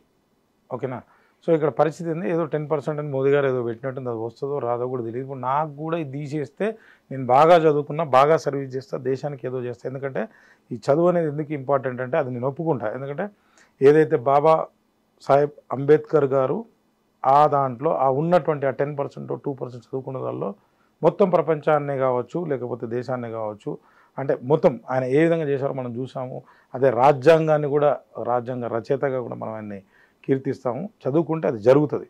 ఓకే, నా ఉద్దేశ ప్రకారం బాబాసాహెబ్ అంబేద్కర్ గారు అయితే ఈ రిజర్వేషన్లు 10 సంవత్సరాల తర్వాత ఇది కొనసాగించాలని రాశారు ఆ రాజ్యాంగంలో. లేక అదే కొంచెం కన్ఫ్యూజన్ ఉంది. చాలామంది ఇటు చెప్తారు, నేను రాజ్యాంగం మొత్తం చదివిన బుక్ని. సో మీరేం చెప్తారు? అంటే ఒకటేంటంటే సార్, ఇప్పుడు మీరు ఇందాక నుంచి ఒక క్వశ్చన్ రేజ్ చేస్తున్నారు. ఒకటి, అసలు ఈ అగ్రవర్ణాలకి కొన్ని సీట్లే వస్తే, కొన్ని మార్కులే వస్తే అతనికి సీట్ రావట్లేదు అని అంటున్నారు. లేదంటే ఒకవేళ ఆయన డాక్టర్ అయితే రోగి మరణిస్తాడని అంటున్నారు. మార్కులు అది ఎవరైనా కానీ, ఏ క్యాస్ట్లో అయినా కానీ, ఒకవేళ ఇక్కడ ఉన్నా కానీ అది జరుగుతుంది. మెరిట్ స్టూడెంట్ని అది ఏ క్యాస్ట్ అన్నా కానీ, ఎస్సీ కావచ్చు, ఎస్సీ కావచ్చు, ఎస్టీ కావచ్చు, ఇంకా ఓసీ కావచ్చు, ఇంకోటి కావచ్చు, ఇంకోటి కొత్తది పెడితే ఇంకోటి పెట్టినా సరే. ఇంకోటి ఉంది సమస్య ఇక్కడ. ఇప్పుడు ఒక ఆయన గుల్బర్గా పోతాడు, రెడ్డి గారు రావు గారు మారుతారు, స్టేట్కి వేరే ఉంది. నాకు ఐడియా ఉంది. అది గుల్బర్గాలో ఐడియా ఉంది. మమతా మెడికల్ కాలేజ్ పోయి ₹1 కోటి పెట్టి ఎంబీబీఎస్ సీట్ కొంటాడు. అవును, ఇక్కడ మరి ఆ ఎంబీబీఎస్ సీట్ వాటిని కూడా సార్ ఎంబీబీఎస్ సీట్ కొనుక్కున్న ఆ దొరవారు మరి ఆయన హాస్పిటల్ పేరు ఏం పెట్టాలా చెప్పాలి? నరంతగా హాస్పిటల్ పెట్టాలి, ఎందుకంటే మనుషులు చచ్చిపోతారు. మీరు అన్నది అది కంట్రోల్ చేసేటువంటి వ్యవస్థని, సిస్టమ్ని మనం ఖచ్చితంగా, అదే ఎడ్యుకేషన్ పైన అది ఇంకో రోజు టాపిక్ ఖచ్చితంగా, అది పెద్ద టాపిక్, ఖచ్చితంగా మాట్లాడదాం. ఎడ్యుకేషన్ ఇది రిఫార్మ్స్ ఏదైందో అది మాట్లాడదాం. నేననేది ఇప్పుడు ఫైనల్గా ఏమంటున్నా అంటే, ఈ ఎస్సీ కావచ్చు, ఎస్టీ కావచ్చు, వీళ్ళకి రాజ్యాధికారం వస్తే ఏం సాధిస్తారు అనేది ఒక క్లారిటీ ప్రజలకి మనం మాట్లాడుకునేది వినిపించగలిగితే వాళ్ళు కూడా మీతో కలిసి రావచ్చు అనేది నేను అవుట్కమ్ తీసుకుందాం అనుకుంటున్నాను. మీరు ఎందుకంటే ఏదైతే ఈ 1,00,000 కిలోమీటర్లలో జనాలకి ఏం చెప్తారో, మీ వెంట వస్తున్నారా, ప్రజలు కూడా మనీ పవర్ పాలిటిక్స్కే అలవాటు పడ్డారు, అదంత ఈజీగా మారుతుందంటారా, మార్చగలుగుతా అని చెప్పి మరి విశారదన్ గారు అయితే మరి అనుకుంటున్నారా అనేది నా ప్రశ్న. ఇక్కడ ప్రధానంగా ఏంటంటే సార్, బేసికల్గా ఇప్పుడు ఎస్సీ ఎస్టీలు బీసీలు అనేది అనివార్యంగా వీళ్ళే గవర్నమెంట్ ఫామ్ చేయాల్సింది. ఎందుకు అని అంటే ఈ వర్గాల చేతిలో, ఇందాక నేను చెప్తున్నది అదే కదా సార్, ఎవరైతే ఈ మెజారిటీ వర్గాలు ఉన్నారో ఈ వర్గాల చేతిలో భూమి, రాజ్యం, సంపద శతాబ్దాల నుంచి లేనప్పుడు ఇన్నాళ్ళకి వీళ్ళు రాజ్యానికి రావడానికి ఒక ఆయుధం వచ్చినప్పుడు, ఓటు అనే ఆయుధం, ఆయుధంతో రాజ్యానికి ఇన్నాళ్ళు వీళ్ళ చేతిలో ఓటు లేదు, రాజ్యానికి వచ్చే అవకాశం లేదు, అగ్రవర్ణాలు దొరలు భూస్వాములే రాజ్యాన్ని పరిపాలించే 50 దాకా జరిగినాక ఇప్పుడు వచ్చిన డెమోక్రసీలో కూడా వీళ్ళు ఆ ఓటుని వినియోగించుకొని రాజ్యానికి రావాలి. మీరు అనుకుంటున్నారు అగ్రవర్ణాల్లో కూడా పైసలు లేదు, పేదవాళ్ళుగా ఉన్న వాళ్ళు 80% ఉన్నారంట. నేను ఉన్నారంట. వాళ్ళ పరిస్థితి ఏంటి మరి? 80% ఉన్నారో 20% ఉన్నారో మన దగ్గర లెక్కలు లేవులే, కానీ 20% ఉండొచ్చు లేదా 30% ఉండొచ్చు, లెక్కలు అట్లా ఉంచుదాం. అందులో పేదవాళ్ళు ఉంటే ఇందులో ఉన్నటువంటి పేదవాళ్ళని తర్వాత పెడదామని అంటారా మీరు అనేది? అదే నా క్వశ్చన్ ఏంటంటే అందులో కూడా ఒక సరే మీ ప్రకారం లెక్కలు లేవు, దాని గురించి చేయలేదు అనుకుందాం, పేదలు ఉన్నారు అనుకుందాం, సో డబ్బులు లేవు, సో నేనేమంటే అందులో సరే 50% ఉదాహరణకు అనుకుందాం, అది రియల్ టైం ఫిగర్ కాదు. ఈ 50% పరిస్థితి మీరు బీసీ ఎస్టీ అన్నారు, దీంట్లో వీళ్ళంతా కూడా ఓసీ ఆర్ ఎఫ్సి అనుకుందాం, వీళ్ళ పరిస్థితి ఏంటని నేను అడుగుతున్నాను. ఈ అగ్రవర్ణాల్లో ఉన్నటువంటి పేదల్ని కూడా మేమే కలుపుకోతాం, మాతోటి రండి అంటాను. ఎందుకంటే మీకు అక్కడికన్నా న్యాయం మా దగ్గర జరిగింది. అంటే వాళ్ళని ఏ ఎస్సీకో బీసీకో ఎస్టీకో కన్వర్ట్ కావాలని అడుగుతున్నారు మీరు? మా ఉద్యమంలో చేరమంటాం. మా ఉద్యమంలో పేదలు నిజంగా మీరు పేదలైతే పేదలంతా మాతో రండి. మీరు మీ దాంట్లో ఉన్నటువంటి ఆ అగ్రవర్ణ భూస్వాముల వెంట నడవడం కన్నా మీ దాంట్లో ఉన్న కూలినాలు చేసుకునే వాళ్ళు పేదలు, కటిక పేదలు, అగ్రవర్ణాల్లో ఉన్న వాళ్ళు ఎవరైనా ఉంటే వారు మా బీసీఎస్సీ ఎస్టీలతో ప్రయాణం చేస్తే న్యాయం జరుగుతుందని చెప్తాను. నేనేమంటున్నా ఇక్కడే సార్ పాయింట్. సో నేనేమంటున్నా అసలు మొత్తంగా ఒక గ్రూప్గా చూసి మీరన్నట్టు ఎవరైతే వెనకబడ్డారో వాళ్ళందరినీ తీసుకొని ఈ ఎస్సీ లేదు, ఎస్టీ లేదు, బీసీ లేదు, ఏం లేకుండా మొత్తం కూడా వీళ్ళంతా కూడా వీకర్ సెక్షన్ అని చెప్పేసి ఎకనామికల్లీ బ్యాక్వర్డ్ వీకర్ సెక్షన్ అనుకోండి ఒకటి, ఈ రకంగా చేసుకుని ఉద్యమం ఎందుకు చేయకూడదని చెప్పి నా ప్రశ్న. అదే ఉద్యమం ఇది. కాకపోతే కాన్స్టిట్యూషనల్ గా వర్డ్ వాడుతున్నారు కాబట్టి ఎస్సీ సెక్టార్ ఒక షెడ్యూల్ ట్రైబ్, షెడ్యూల్ అదే సార్ ఆహ్వానించడానికి అది వాడడం వల్లనే ఇక్కడ ప్రాబ్లం వస్తుంది. దాంట్లో ఏం జరుగుతుందంటే ఎప్పుడైతే ఎస్సీ ఎస్టీ వాడినారో వానికి ఏమనిపిస్తుంది, అవతలకి నేను వీని కింద పని చేయాలనిపిస్తుంది. అసలు అది లేపేస్తే చక్కగా నేను కూడా వస్తాను రేపటి నుంచి అని ఎగ్జాంపుల్ చెప్తాను. నువ్వు వస్తే సభ్యుడిగా ఉండవు, నాయకత్వం ఇస్తావు. ఇప్పుడు అట్లే కమ్యూనిస్ట్ పార్టీలు, నా దగ్గర డబ్బులు లేవు సార్, కమ్యూనిస్ట్ పార్టీలన్నీ నేను కూడా పేదోడిని ఆయన లోపల చొరబడి ఇంతవరకు కమ్యూనిస్ట్ పార్టీలకి అణగారిన వర్గాల నాయకత్వం వహించకుండా అయిపోయాయి, మొత్తం అగ్రవర్ణాలే నాయకత్వం వహించి. అంటే ఒక అగ్రవర్ణం పేదవాడు అని ఉద్యమంలో చొరబడ్డిందంటే కథమే. ఇక మీరే సార్ మీరే ఇప్పుడు చెప్పారు ఏమని అంటే ఎవరైతే సగం అనుకుందాం, ఈ సగం మందికి ఆర్థికంగా కావచ్చు సామాజికంగా నెట్టిపోయడం అంటే నాకు అర్థమైంది మాత్రం కులాలని నేను అనుకోను. సామాజికంగా నా దగ్గర డబ్బులు లేకపోతే నన్ను కూడా పట్టించుకోడు వాస్తవానికి. సో డబ్బు ఉంటేనే పట్టించుకున్నటువంటి పరిస్థితి ఈ రోజునైతే ఉంది. సో ఆర్థికంగా కావచ్చు, చదువుకోలేకపోవచ్చు కావచ్చు, న్యాయం సరిగా అందకపోవచ్చు కావచ్చు, ఆరోగ్యం సరిగా అందకపోవచ్చు కావచ్చు, ఇట్లాంటి వాళ్ళని కలుపుకోవడానికి వాళ్ళకు కూడా అన్యాయం జరుగుతుంది కదా. మరి ఇదేంది పరిస్థితి? నాయకత్వం వాళ్ళని కలుపుకుంటాం, నాయకత్వం వాళ్ళకు డబ్బులు లేవు కదా సార్. ఎవరికి ఇప్పుడు ఆ 50%కి డబ్బులు లేవు అంటున్నారు. అవును, అక్కడ ఆర్థిక దోపిడీ, ఆర్థిక పేదరికం ఒకటి ఉంటే మాకు డబల్ పేదరికం ఉంది, సామాజిక అణిచివేత ఉంది, మాకు ఆర్థిక పేదరికం ఉంది.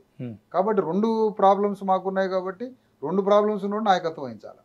ఒక ప్రాబ్లం ఉన్నోడు నాయకత్వం ఎట్లా వహిస్తాడు? మాకు సామాజిక అణిచివేత ఉంది, ఆర్థిక దోపిడీ ఉంది, ఆర్థిక లేమితనం ఉంది. మరి ఇన్ని సమస్యలు ఉన్న తర్వాత కేవలం ఆర్థికంగా కేవలం పేదోడు అయి ఉండి సామాజికంగా ఉన్నతవంతుడు అయినప్పుడు నాయకత్వం అతనికి ఎందుకు ఇస్తాం? ఏం కదా అట్లా. సరే సార్, అంటే సరే ఇది కొంచెం ఎలాబరేట్గా కూడా ఇంకో ఇంటర్వ్యూ చేసేటువంటి ప్రయత్నం అయితే చేద్దాం. అంటే గతంలో తీన్మార్ మల్లన్న అయితే అంటే మీ శిష్యుడు అని చెప్పి నేను సోషల్ మీడియాలో చాలా చూశాను. అంటే మీ ఇంటర్వ్యూ కూడా ఒకటి ఆయన చేయడం జరిగింది. అంటే ఏంటి సార్ ఆయన అంటే మీ శిష్యుడా ఏంది? ఆయన బీసీ ఉద్యమం బీసీ మొత్తం కూడా నేనే సాధించిన, రెడ్డి అంటే నేను కూడా ఓటు వేయనన్నాను. అంటే ఆయన మీరు ఒకటేనా లేకపోతే మీ నాకేం అర్థం కాలేదు. బీసీ నాయకుడినే, బీసీ అసలు బిల్లు కూడా పాస్ అయిపోయింది, మేమందరం కలిసి కూడా ఎస్సీని కలుపుకుంటాం, ఎస్టీని కలుపుకుంటాం, బీసీ వాడే ముఖ్యమంత్రి అవుతాడు, అందులో ఏమాత్రం సందేహం లేదని చెప్పి ఒక పెద్ద వేదికను కూడా చేసుకుని ఆయన ఒక పెద్ద మీటింగ్ కూడా పెట్టడం జరిగింది. అసలు ఏం జరుగుతుంది సార్? ఇదంతా కన్ఫ్యూజన్గా ఉంది. అంటే 2-3 ఇంటర్వ్యూలో కూడా మీరు విశారదన్ గారు ఎవరైతే ఉన్నారో ఆయన గురువు, ఆయన కాడి నుంచి ఇదేదో అంత తెలివి నేర్చుకొని వచ్చి ఆయన ఏదో బీసీ ఉద్యమం నడిపి రోజున అదే అడ్డు పెట్టుకొని ఎమ్మెల్సీగా అయ్యాడని చెప్పాడు. నాకు ఇచ్చిన ఇంటర్వ్యూలో అసలు ఎమ్మెల్సీలే అవసరం లేదని చెప్పాడు, అది నేను కూడా ఒప్పుకున్నా. దాని తర్వాత సరే దానికి ఏం చెప్తారు మీరు? టాపిక్ అవసరం అని నేను అనేది. టాపిక్ అవసరం అంటే ఒక ఎమ్మెల్సీ సార్, ఆయన బీసీ ఉద్యమ నాయకుడిని నేనే, కాబోయే ముఖ్యమంత్రి నేనే, అసలు నువ్వు రెడ్డి అయితే నీ ఓటు వద్దని నాకు ఇచ్చిన ఇంటర్వ్యూలో చెప్పింది. మీరు ఏం చెప్తారు? మీరు చదువుకున్న వ్యక్తికి ఏం చెప్తారు? ఆయనకి బీసీ ఉద్యమానికి సంబంధం ఏంటి? అదే మీరు చెప్పాలా, మీరు చెప్పాలా. ఆయనకి బీసీ ఉద్యమానికి సంబంధం ఏంటి? అవునండి, ఆయన సరే ఆయన ఎవరిని ఆయనకి బీసీ ఆయన బీసీ అని చెప్తున్నాడు సార్. ఆయనకి ఎందుకు సంబంధము అంటే నేను బీసీనే, నేను బీసీ ముఖ్యమంత్రి కాబోతున్నా, నా వైఫ్ ఎవరైతే ఉన్నారో నేను ఒక ఎస్సీ అమ్మాయిని ప్రేమించి పెళ్లి చేసుకున్నా, అది పక్కన బీసీ అయితే నేను ఒకటే అంటారు సార్. 1972లో అనంతరామన్ కమిటీ నివేదిక దగ్గరికి పోయి శివశంకర్, స్వర్గీయ శివశంకర్ గారు, కాపు నాయకుడు ప్లస్ శివశంకర్ గారు, ఆయన పోయి కాపుల్ని బలత్కారంగా బీసీ జాబితాలో చేర్పించిండు. ఓకే, 300 కాపుల్ని బీసీ జాబితాలో చేర్పించాడు. ఎగ్జాక్ట్లీ. ఆంధ్రాలో 300 కాపులు ఓసీలు. కరెక్ట్. నువ్వు చెప్పే క్యారెక్టర్ కోదాడు దాటితే ఓసీ. మీరు చెప్పే క్యారెక్టర్ కోదాడు దాటంగానే, కోదాడు దాటి కాలు అవతలైతే కర్ణాటక దాటితే ఇంకో, మన బాధ దాటితే ఇంకోటి ఉంటుంది. కోదాడు దాటితే ఓసీ. రైట్. మరి ఆయనకి బీసీ ఉద్యమానికి సంబంధం ఏంటని అడుగుతున్నాం. కాబట్టి అతను ఓసీ. ఇంకా చెప్పాలంటే అతనే రెడ్డి. నువ్వు చెప్పే క్యారెక్టర్ రెడ్డి. నిజామాబాద్ లో, ఆదిలాబాద్ లో, వరంగల్, కరీంనగర్ లో 300 కాపులు ఏమంటారు? ఏమంటారు సార్? రెడ్డి అని అంటారు. మీకు తెలుసు ఆ విషయం, నాకు తెలుసు, వీళ్ళకి తెలుసు అందరికి. ఆ రెడ్డి మళ్ళీ రెడ్లని అనటం ఏంటి? విచిత్రంగా లేదు. ఇప్పుడు ఎమ్మెల్సీ సార్, ఆ రెడ్డి రెడ్లని అనటం ఏంటి? మళ్ళీ వాళ్ళు రెడ్డి అని పెట్టుకుంటారు, మళ్ళీ పటేల్ అని కూడా పెట్టుకుంటారు. డబల్ ఇక్కడ, డబల్ ఇడ రెడ్డి మళ్ళీ పటేలు. ఈ పటేల్ రేట్లు మళ్ళా బీసీలు ఎట్లా అవుతారు? బీసీ ఉద్యమానికి ఆయనకి సంబంధం? బీసీ ఉద్యమానికి ఆయనకి ఏమి సంబంధం? First question. బీసీ ఉద్యమానికి మీరు చెప్పే క్యారెక్టర్ కి ఏమిటి సంబంధం? ఏమిటి సంబంధం అంటే ఆయన చదువుకున్న 10th లో కావచ్చు, ఇంటర్ లో కావచ్చు, డిగ్రీలో కావచ్చు, రెడ్డి అని ఉందా, ఆయన ఓసీ అని ఉందా అనేది నా క్వశ్చన్. సాంకేతికంగా, టెక్నికల్ గా ఇప్పుడు ప్రధాని మోడీ కూడా బలాత్కార బీసీ, ఆయన ఇది కూడా బలాత్కార బీసీ. సార్ నాకు అవన్నీ అవసరం లేదు సార్. నేనేం చెప్తున్నా అంటే, ఇప్పుడు నేను 10th చదివినా, డిగ్రీ చదివినా అంటే నా సర్టిఫికేట్ చూస్తే నమ్ముతాను. నేను 10th చదివినా సార్, ఎగ్జామ్ రాయలేకపోయినా అన్నట్టు మీరు చెప్పేది. ఏంటంటే ఒక సాంకేతిక కాగితం ఒకటి తీసుకొచ్చి నైతికతను పొందబెట్టినట్టుంది మీది. నైతికత ఉంటుంది, సాంకేతికత ఉంటుంది. సార్, కోర్టులోకి మనం ఏదన్నా కేసు వేసుకొని పోతే ఇప్పుడు ఆయన బీసీఆ కాదా అంటే ఆయన దానికి సంబంధించినటువంటి బర్త్ సర్టిఫికేట్ కావచ్చు, 10th సర్టిఫికేట్ కావచ్చు. జడ్జి గారు ఇంకో మాట చెప్తాడు, నాయనా నువ్వు సాంకేతికంగా బీసీ అయితే అయినావు గానీ ఈ బీసీలందరిలో కన్నా ఎక్కువ లాభపడ్డది నువ్వు కాబట్టి, ఈ బీసీ సమాజం మొత్తంలో లాభపడ్డది నీ కులమే కాబట్టి నువ్వు పక్కకు పోయి నీ కింద బీసీలకు మొత్తానికి నాయకత్వం ఉపజెప్పు అని జడ్జి గారు తీర్పు ఇస్తారు అంటారు. ఆ రకంగా జడ్జిమెంట్ ఇస్తారని అయితే నేను అనుకోను. నేను జడ్జి ఎట్లా ఇస్తాడు సార్? మీరు పక్క తప్పుకోండి, మీరు సంపాదించుకున్నారు, మీరు రెడ్డి అని చెప్పి ఏ జడ్జి అయినా కానీ ఎట్లా ఇస్తారు? నాకు అర్థమవుతుంది మీరు చెప్పేది. అనేక జ్యుడిస్ప్రుడెన్స్ లో జడ్జి సహజ న్యాయ సూత్రాలకు అనుగుణంగా సహజ జడ్జిమెంట్స్ కూడా ఇస్తాడు. ఎగ్జాక్ట్లీ. జడ్జి బీసీ ఉద్యమం, బీసీలలో ఒక కులం అత్యంత ప్రయోజనాలు పొందినట్టుగా ఉంటే అప్పుడు ఆ బీసీ మొత్తంలో వచ్చే ప్రయోజనాలని కింద వారికి ఒప్పజెప్పు అని అంటాడు. అది భార్యాభర్తల పంచి అయినా, సామాజిక ఉద్యమం అయినా, సామాజిక అణచివేత విషయానికి వచ్చిన distribution, equal distribution and fair treatment అంటారు దాన్ని. అందుకని నేనేమంటానంటే, ఇప్పుడు బీసీ ఉద్యమం నుంచి రెడ్లని ప్రశ్నిస్తాను. రెడ్లంతా ఇప్పటిదాకా మా ఇంత దోచుకున్నారు, ఇక మా వాళ్ళు ఇంతే అయినరు అని అంటే, మరి బీసీలలో రాజకీయంగా ఇప్పటిదాకా ప్రయోజనం పొందిన ఏ కులం సార్? ఒకటే మాట సార్, నేను చెప్తాను. ఒక్కటే క్వశ్చన్ దయచేసి శ్రీనివాస్ గారు, ఇప్పటిదాకా బీసీ పేరుతో రాజకీయ ప్రయోజనాలు పొందినది ఏ కులము? మీరు చెప్పాలి. అందరూ ఏకకంఠంగా, ముక్తకంఠంగా బీసీలంతా చెప్పేది ఏంటంటే 300 కాపులు అని చెప్తాను. రాజకీయ ప్రయోజనాలు మొత్తం పొందింది 300 కాపులు. 300 కాపులే రాజకీయ ప్రయోజనం పొందింది. ఫస్ట్ రాజకీయ ప్రయోజనం పొంది. ఇప్పటిదాకా ఎమ్మెల్యేల సంఖ్య ఇంతమంది, 100 మంది ఉన్నారు. ఇన్ని వందల బీసీలు ఇప్పటిదాకా 1950 నుంచి ఇప్పటిదాకా తెలంగాణలో ఇన్ని ఎమ్మెల్యేలు సంపాదించారు బీసీ. అన్ని ఎమ్మెల్యేలలో 90% ఎమ్మెల్యేలు 300 కాపులే. దాదాపు 250 మంది బీసీలు మంత్రులు అయ్యారు. అందులో ఇప్పటిదాకా బెనిఫిట్ అయింది 90% మంత్రులు 300 కాపులు. అంటే టోటల్ 300 కాపులే బీసీల పేరుతో రాజకీయ ప్రయోజనం పొందింది వారే. తర్వాత బీసీడీ గ్రూప్ లో యాదవులు ఉంటారు, ముదిరాజులు ఉంటారు.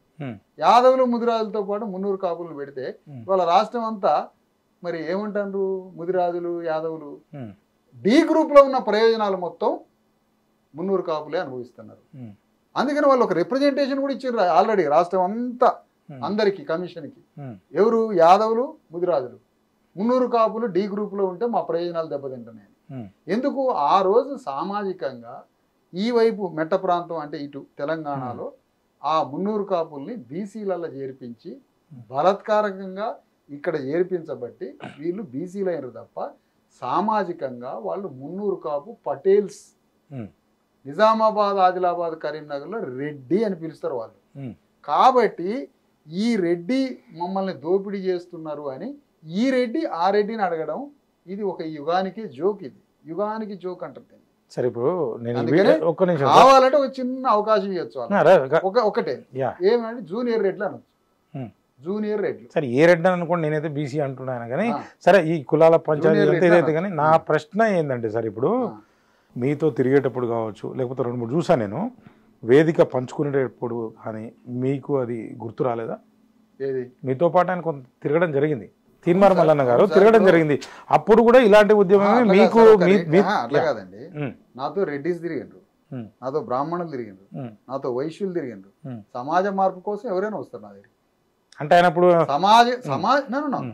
సమాజ మార్పు కోసం ఏ అగ్రవర్ణమైనా నా దగ్గరకు వస్తారు, నా ఉద్యమంలో పాల్గొంటారు.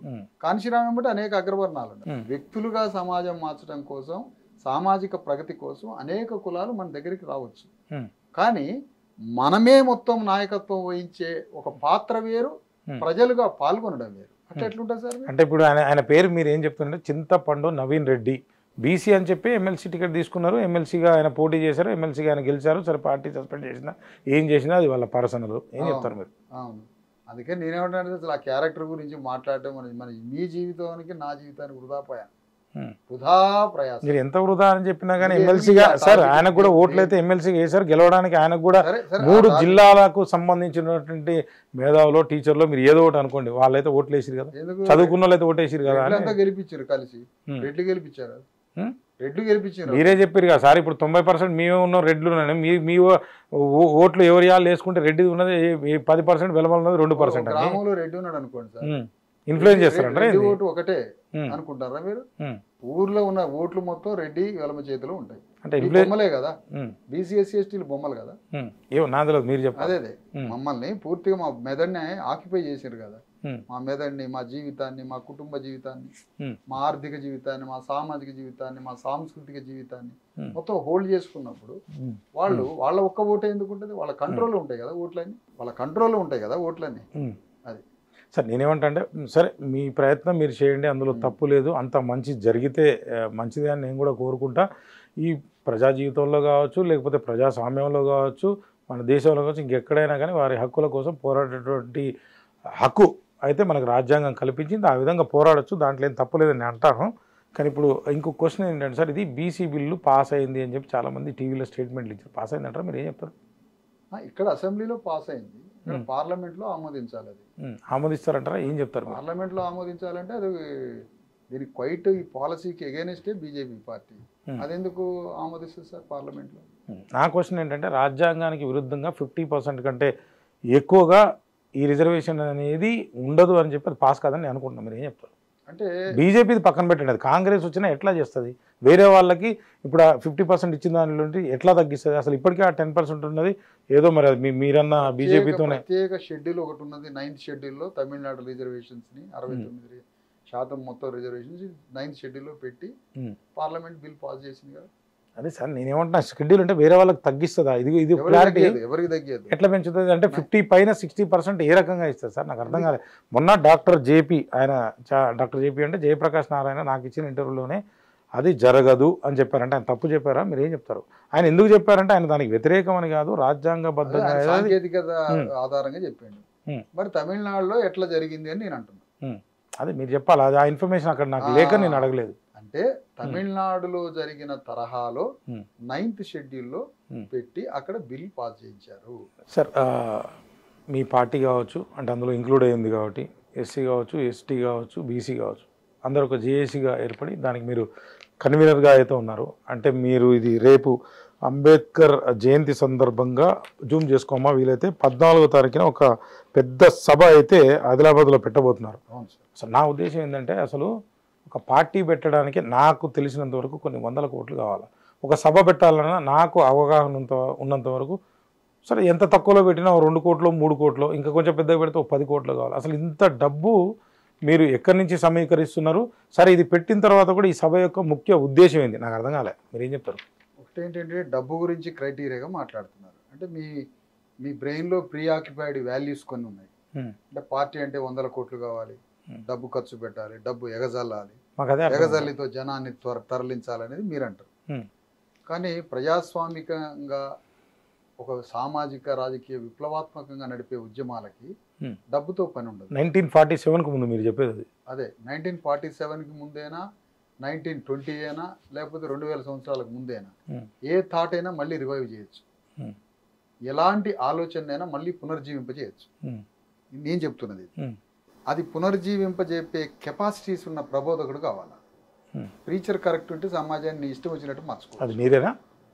అఫ్ కోర్స్ నేను నా ప్రయత్నం చేస్తున్నా. నేను అనేది ఏంటంటే పాయింట్, ఈరోజు ఒక్క పైసా లేకుండా కూడా మేము ఉద్యమాన్ని నడిపిస్తున్నాం. ఎందుకు? మేము ఏ ప్రజల్ని అడ్రస్ చేస్తున్నామో ఆ ప్రజల పార్టిసిపేషన్తో జరుగుతుంది. సమాజంలో 10,000 రూపాయలతో బతికే కుటుంబం ఉంటుంది, 10 కోట్ల రూపాయలతో బతికే కుటుంబం కూడా ఉంటుంది. 10,000 రూపాయలతో బతికే కుటుంబం నుంచి కూడా MBBS సీట్ సంపాదించే ఉన్నతమైన విలువలతోటి కష్టపడి చదువుకునే కుటుంబం ఉంటుంది. సామాజికంగా సాంస్కృతికంగా సమాజంలో 10,000 రూపాయలతో బతికేవాడు కూడా గౌరవంగా బతకొచ్చు. అందుకనే మా ఉద్యమంలో కోట్ల రూపాయలు లేవు, 100 కోట్లు లేవు, ఏమీ లేవు. పీపుల్ పార్టిసిపేషన్ తోటి ఉద్యమం నడుస్తుంది. కాబట్టి ఈరోజు తెలంగాణలో యుగ యుగాలుగా శతాబ్దాలుగా భూమికి, రాజ్యానికి, సంపదకి, సామాజిక గౌరవానికి అన్నింటికీ దూరం అయిపోయి అణిచివేతకు గురైతున్న 3.5 కోట్ల మంది తెలంగాణ బీసీ ఎస్సీ ఎస్టీ బిడ్డలు ప్రజాస్వామ్యం వచ్చినాక, రాజ్యాంగం వచ్చిన తర్వాత కూడా, ప్రభువులు భూస్వాములు కూలిపోయిన తర్వాత కూడా మళ్ళీ భారత రాజ్యాంగం వచ్చి ఎలక్షన్ వ్యవస్థ వచ్చినా మళ్ళా ఆ ఫ్యూడల్సే వచ్చి తెలంగాణ గడ్డను పరిపాలిస్తూ ఉన్నాయి. రెడ్లు, భూస్వాములు, పటేళ్లు, వెలమదొరలు అంతా రాజ్యాన్ని పరిపాలిస్తున్నారు. ఇప్పుడన్నా సరే పరిపాలించేదాన్ని మరింత పదునెక్కించడానికి తెలంగాణను కూడా సపరేట్గా నా ఒక్క మాట సార్ తెలంగాణ తెచ్చుకున్నారు. తెలంగాణ తెచ్చుకున్న తర్వాత కూడా మళ్ళీ రాజ్యాన్ని వాళ్ళే పరిపాలిస్తున్నప్పుడు మరి ఈ ప్రజాస్వామ్యం వచ్చింది ఎవరి కోసం? ఓటు హక్కు వచ్చింది ఎవరి కోసం? రాజ్యాంగం వచ్చింది ఎవరి కోసం? ఇంత అణగారిన వర్గాలు తమ స్వరాజ్యాన్ని నిర్మించుకోవాలి కదా. దానికోసం మీ ఎవడి మీదకో కత్తుల కటార్లు పట్టుకొని పోవటంలే. మా ప్రజలకి ఫూలే అంబేద్కర్, సాహు మహారాజ్, జ్యోతిరావు ఫూలే సిద్ధాంతాన్ని, కాంచీరాం వర్క్ స్టైల్ని నేర్పించి మా ప్రజల ఓటు హక్కుని మేము చైతన్యం చేసి మా ఓట్లు అమ్ముకోకుండా మా ఓట్లని మేము వేసుకొని తెలంగాణ గడ్డ మీద రాజ్యానికి రావడానికి, అయ్యా అందరినీ ఏదో ఒక పార్టీలోకి రమ్మనట్లే మేము పోయి ఇంకో పార్టీలో చేరవటం అనట్లే. మనందరికీ సోల్ ఒకటి ఉంది, ఆత్మ. ఈ ఆత్మ స్వాభిమానంతో మీరు కాంగ్రెస్లో ఉన్నా, టీఆర్ఎస్లో ఉన్నా, బీజేపీలో ఉన్నా, అనేక కుల సంఘాల్లో ఉన్నా, బీసీ సంఘాల్లో ఉన్నా, ఎస్సీ సంఘాల్లో, ఎస్టీ సంఘాల్లో ఉన్నా, మనందరి మధ్య ఒక స్వప్నం ఉంది. తెలంగాణలో ఒక స్వప్నం ప్రతి ఒక్కళ్ళం గుండెల్లో ఆ స్వప్నం ఉంది. అదేంటి? తెలంగాణ గడ్డ మీద 90% ఉన్న బీసీ ఎస్సీ ఎస్టీలు ఒక్కసారన్న తెలంగాణ గడ్డని మనం పరిపాలించుకోవాలా, ఈ సంపదని, ఈ బడ్జెట్ని మనం డిస్ట్రిబ్యూట్ చేసుకోవాలా, ఈ రాజ్యాన్ని మనం పరిపాలించాలా, మానవ గౌరవాన్ని పొందాలా, ఆర్థిక సమానత్వాన్ని పొందాలా, భూమిని సంపాదించుకోవాలా అని ఒక ఏకైక కామన్ ఎజెండా మనందరి మధ్య ఉన్నది. కాబట్టి ఏ పార్టీలో ఎవరున్నా సరే, ఏ రాజకీయ వేదికలో, ఏ కుల సంఘంలో ఉన్నా సరే అందరం కలిసి బీసీ ఎస్సీ ఎస్టీ జేఏసీని ఒకటి స్థాపించుకున్నాం. ఆ బీసీ ఎస్సీ ఎస్టీ జేఏసీలో ఎన్ని వేదికల్లో ఉన్నా ఇందులోకి రండి, మనందరం కలిసి కొట్లాడి తెలంగాణలో మన రాజ్యాన్ని సాధించుకుందామని ఏకైక పిలుపుతో, అదే సమయంలో తెలంగాణలో బీసీ ఎస్సీ ఎస్టీలకు రావాల్సిన రాజ్యాంగ హక్కుల కోసము, అధికారం కోసము అందరం ఒక్కటై రాజ్యాన్ని సంపాదిద్దామనే ఉద్దేశంతో మొన్ననే బీసీ ఎస్సీ ఎస్టీ జేఏసీని ఒకటి స్థాపించాం. ఆ స్థాపించిన వెనువెంటనే ఒక పిలుపును కూడా ఇవ్వడం జరిగింది. ఏమిటి ఆ పిలుపు అంటే, తెలంగాణలో 1,00,000 కిలోమీటర్ల రథయాత్ర చేయాలి. ఈ రథయాత్రలో అంతర్లీనంగా 10,000 కిలోమీటర్ల పాదయాత్ర కూడా చేయాలి. ఈ 1,00,000 కిలోమీటర్ల రథయాత్ర పేరు మా భూమి రథయాత్ర. డాక్టర్ విశారదన్ మహారాజ్ 1,00,000 కిలోమీటర్ల మా భూమి రథయాత్ర అంతర్గతంగా 10,000 కిలోమీటర్ల పాదయాత్ర తెలంగాణ అంతటా నడిచి 3 సంవత్సరాల 3 నెలలు, రేపు ఏప్రిల్ 14 నుంచి, ఏప్రిల్ 14 బాబాసాహెబ్ అంబేద్కర్ జన్మదినం ఆదిలాబాద్ నుంచి ప్రారంభమై 2028 జూలై 11కి 3 సంవత్సరాల 3 నెలలు హైదరాబాద్కు చేరుకొని లక్షలాది మందితోటి ఈ తెలంగాణ గడ్డ మీద 3.5 కోట్ల మంది భూమికి, రాజ్యానికి, సంపదకి, అన్నిటికీ మానవ గౌరవానికి దూరం అయ్యారు. శతాబ్దాలుగా మన తండ్రులంతా బానిసలుగా బతికారు అగ్రవర్ణ దొరల గడీల మధ్య. మా తాత తండ్రి 7 తరాలని ఆఫ్రికాలో ఎవరో సౌత్ ఆఫ్రికాలో ఎక్కడో ఒక బుక్ రాశారు, 7 తరాలని. కానీ మా 700 తరాలు బానిసలం తెలంగాణ. మరి 7 తరాల వాడే అంత పెద్ద శబ్దం అమెరికాలో వినిపించి 7 తరాల వాడే అంత పెద్ద హక్కుల కోసం ఉద్యమిస్తే 700 తరాలు బతికినాం కదా ఇక్కడ బానిసలుగా. మరి మేము రాజ్యానికి రావద్దా? అందుకోసమే తెలంగాణలో బీసీ ఎస్సీ ఎస్టీలంతా ఎన్ని వేదికల్లో ఉన్నా ఒక మనందరి మధ్య ఒక కామన్ ఎజెండా ఉంది.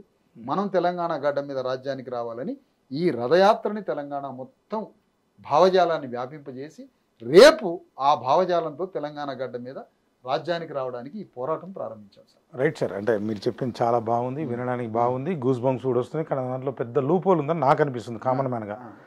మీరు ఇందాక మాట గూస్ బంప్సే రావద్దా?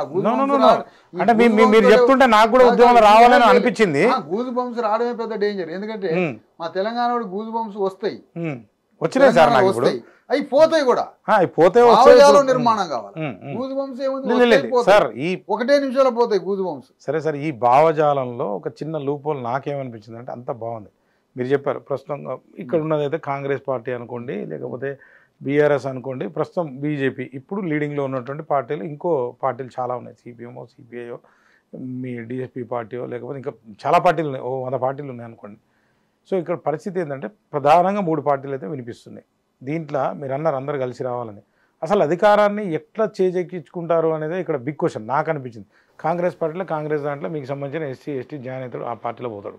బీజేపీ వాళ్ళు బీజేపీలో పోతారు. బీఆర్ఎస్ రేపు పొద్దున బీఆర్ఎస్ఓ లేకపోతే కాంగ్రెస్ బీజేపీ అధికారంలోకి వస్తుంది. మీరు ఎట్లా అధికారం చేయించుకుంటారు అనేది చిన్న కన్ఫ్యూజన్ ఇక్కడ నాకు. ఒకటి, ఆనాడు తెలంగాణ రాష్ట్ర సాధన కోసం బీసీ ఎస్సీ ఎస్టీలందరూ ఉద్యమం నిర్వహించారు. ఉద్యమం నిర్వహించి లక్షలాది మందిగా ఏ పార్టీలో ఉన్నా కూడా తెలంగాణ రాష్ట్రాన్ని సాధించడమే ఒక కామన్ ఎజెండాగా పెట్టుకొని పోరాడారు. టీఆర్ఎస్గా ఓట్లు లేవు, టీఆర్ఎస్గా కొన్ని ఓట్లే ఉన్నాయి. కానీ తెలంగాణ రాష్ట్రాన్ని సాధించడానికి బీసీ ఎస్సీ ఎస్టీ అక్కడ ఉన్నటువంటి రాష్ట్రాన్ని సాధించడానికి అందరూ ఒకటి. మరి రాజ్యాన్ని కూడా సాధించుకున్నారు కదా. నేనన్నది అదే సార్, నా ఉద్దేశం ఏంటంటే ఇప్పుడు నాకు క్లారిటీ అదే లేదు సార్. వీక్ క్వశ్చన్ అనుకోండి, ఇప్పుడు మీ ముందు నేను వీకే, డౌట్ లేదు, నేను చెప్తున్నా. నాకు క్వశ్చన్ ఏంటంటే మీరు అందరు కలిసి సాధించుకుని మళ్ళీ ఎవరి పార్టీలో వాళ్ళు చేరి అయిపోయింది. కానీ ఆ కాన్సెప్ట్కి ఈ కాన్సెప్ట్కి ఈ థీరీలో కొంత వేరియేషన్ ఉంది, కొంత తేడా కూడా ఉంది. కాంగ్రెస్ పార్టీ వాడు కాంగ్రెస్ దాంట్లో ఇప్పుడు మా ఫ్రెండ్ ఎస్సీ ఉన్నాడు, లేకపోతే ఎస్టీ ఉన్నాడు, బీసీ ఉన్నాడు, ఇందులో గెలిచిన ఇక్కడ 3 సీట్లు ముగ్గురికి వచ్చినాయి అనుకుందాం. ఈ పార్టీలోకి వచ్చినాయి. వాళ్ళ అధికారానికి వస్తాం కానీ అక్కడ కూడా అధికారం వస్తుంది తెలియదుగా.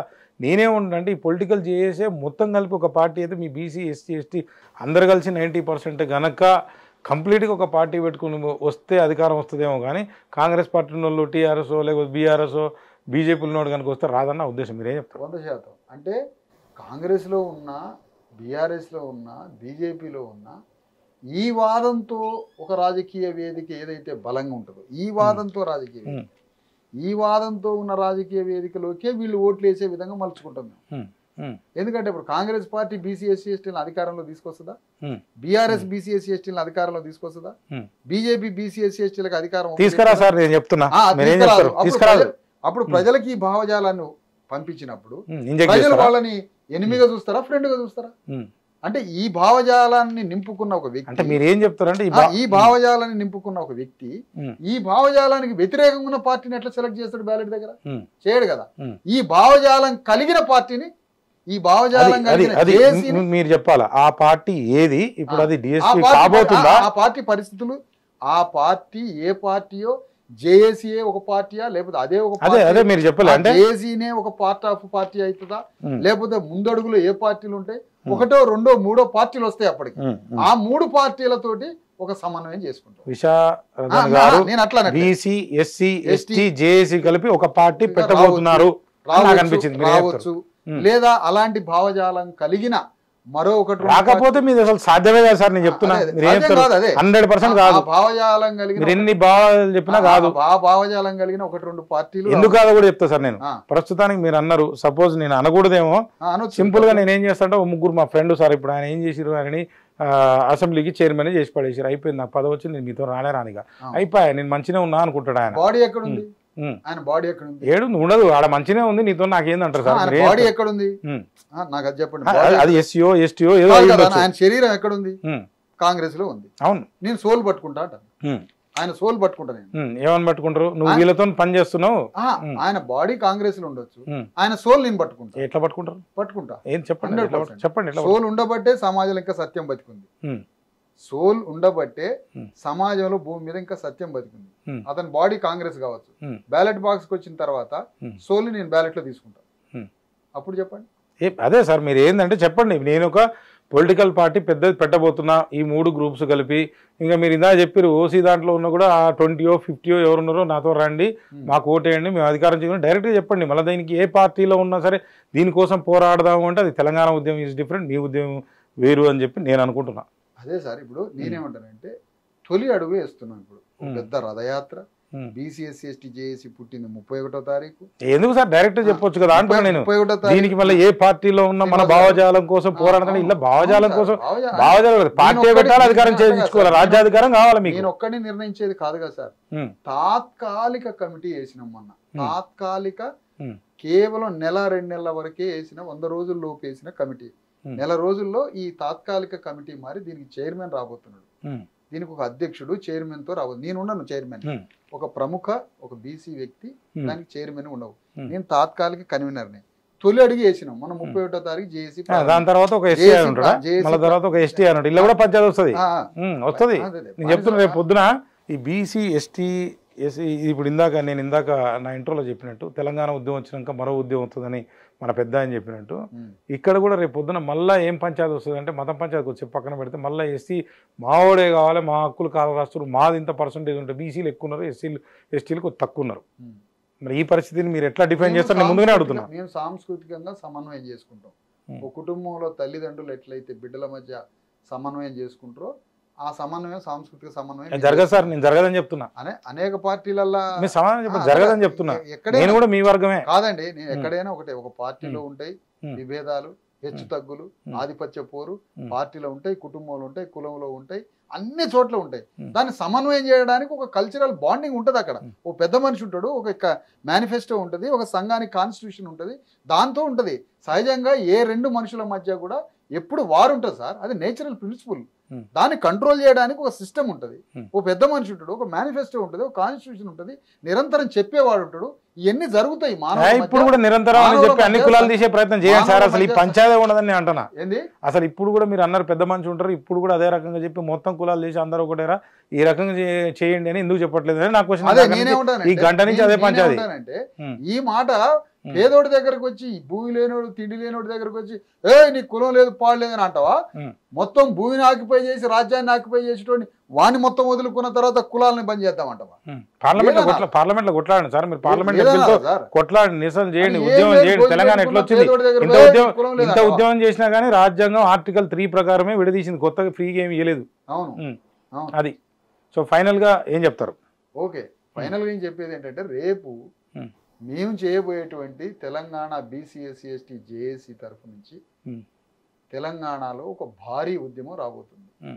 ఇడ్లీ సాంబార్ గో బ్యాక్ కాదు. ఇడ్లీ సాంబార్ గో బ్యాక్ అంటే అందులో మినపప్పు ఉంటుంది. ఇడ్లీలో సాంబార్లో మినపప్పు ఉంటుంది. మినపప్పు 22% ప్రోటీన్ ఉంటుంది అందులో. పాపం అదేం పాపం చేసింది? Idli sambar go back.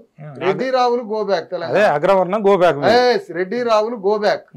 రెడ్డి రావులు పాలిటిక్స్ నుంచి గో బ్యాక్, సోషల్ గా కాదు. రెడ్డి రావులు రాజకీయాల నుంచి go back. Idli sambar go back ఏమో అప్పుడు వచ్చింది. హెచ్చరిస్తున్నారా బెదిరిస్తున్నారా? మీరు హెచ్చరించట్లే, బెదిరించట్లే. ప్రజాస్వామ్యబద్ధంగా రాజ్యాంగబద్ధంగా మీ ఆధిపత్యాన్ని వ్యతిరేకిస్తున్నాం. మీరు ఇడ్లీ సాంబార్ గో బ్యాక్ అని ఆనాడు నినాదం చేశారు. ఈ మినపప్పులో ప్రోటీన్ ఉంటుంది, అదేందుకు అది మంచిదే అని అంటున్నాం. ఈ భూస్వాముల వల్ల ప్రోటీన్ పోయింది మాకు. కాబట్టి ముందు రెడ్డి వెలమ భూస్వాములు తెలంగాణ రాజకీయాల నుంచి గోబ్యాక్ అని నినాదం చేస్తున్నాం మీ వేదిక ద్వారా. అందుకని వాళ్ళు గోబ్యాక్ అయినప్పుడు ఆటోమేటిక్ గా పవర్ బీసీఎస్సీ ఎస్టీలకు వస్తుంది అనేది మా నినాదం. మరొకసారి మీ వేదిక నుంచి చెప్తున్నాం, తెలంగాణ గడ్డ మీద బీసీఎస్సీ ఎస్టీలు రాజ్యం రావడానికి ఒక మహా ప్రణాళిక తయారవుతుంది. ప్రళయం కూడా వస్తుంది, సమస్య లేదు. ఇది భూ ప్రళయం కాకపోవచ్చు, కానీ సామాజిక ప్రళయం అంటారు. రైట్ సార్, నేనైతే సివిల్ వార్ కూడా వస్తుందని చెప్తున్నాను. అంటే నాకున్న ఇది ప్రకారం అయితే మొత్తం మీద ఏం జరిగినా కానీ రైట్ సార్ నాకు అనిపిస్తుంది సివిల్ వార్ రాదు, రానియం. సరే, ప్రజల హక్కుల కోసం ఎవరు దేనికోసం అయినా పోరాడచ్చు, దాంట్లో ఎటువంటి తప్పు లేదు. మీది కూడా విజయవంతం కావాలని అయితే నేను మనస్ఫూర్తిగా అయితే కోరుకుంటున్నాను. థ్యాంక్ యూ సార్, నమస్తే. Thank you sir.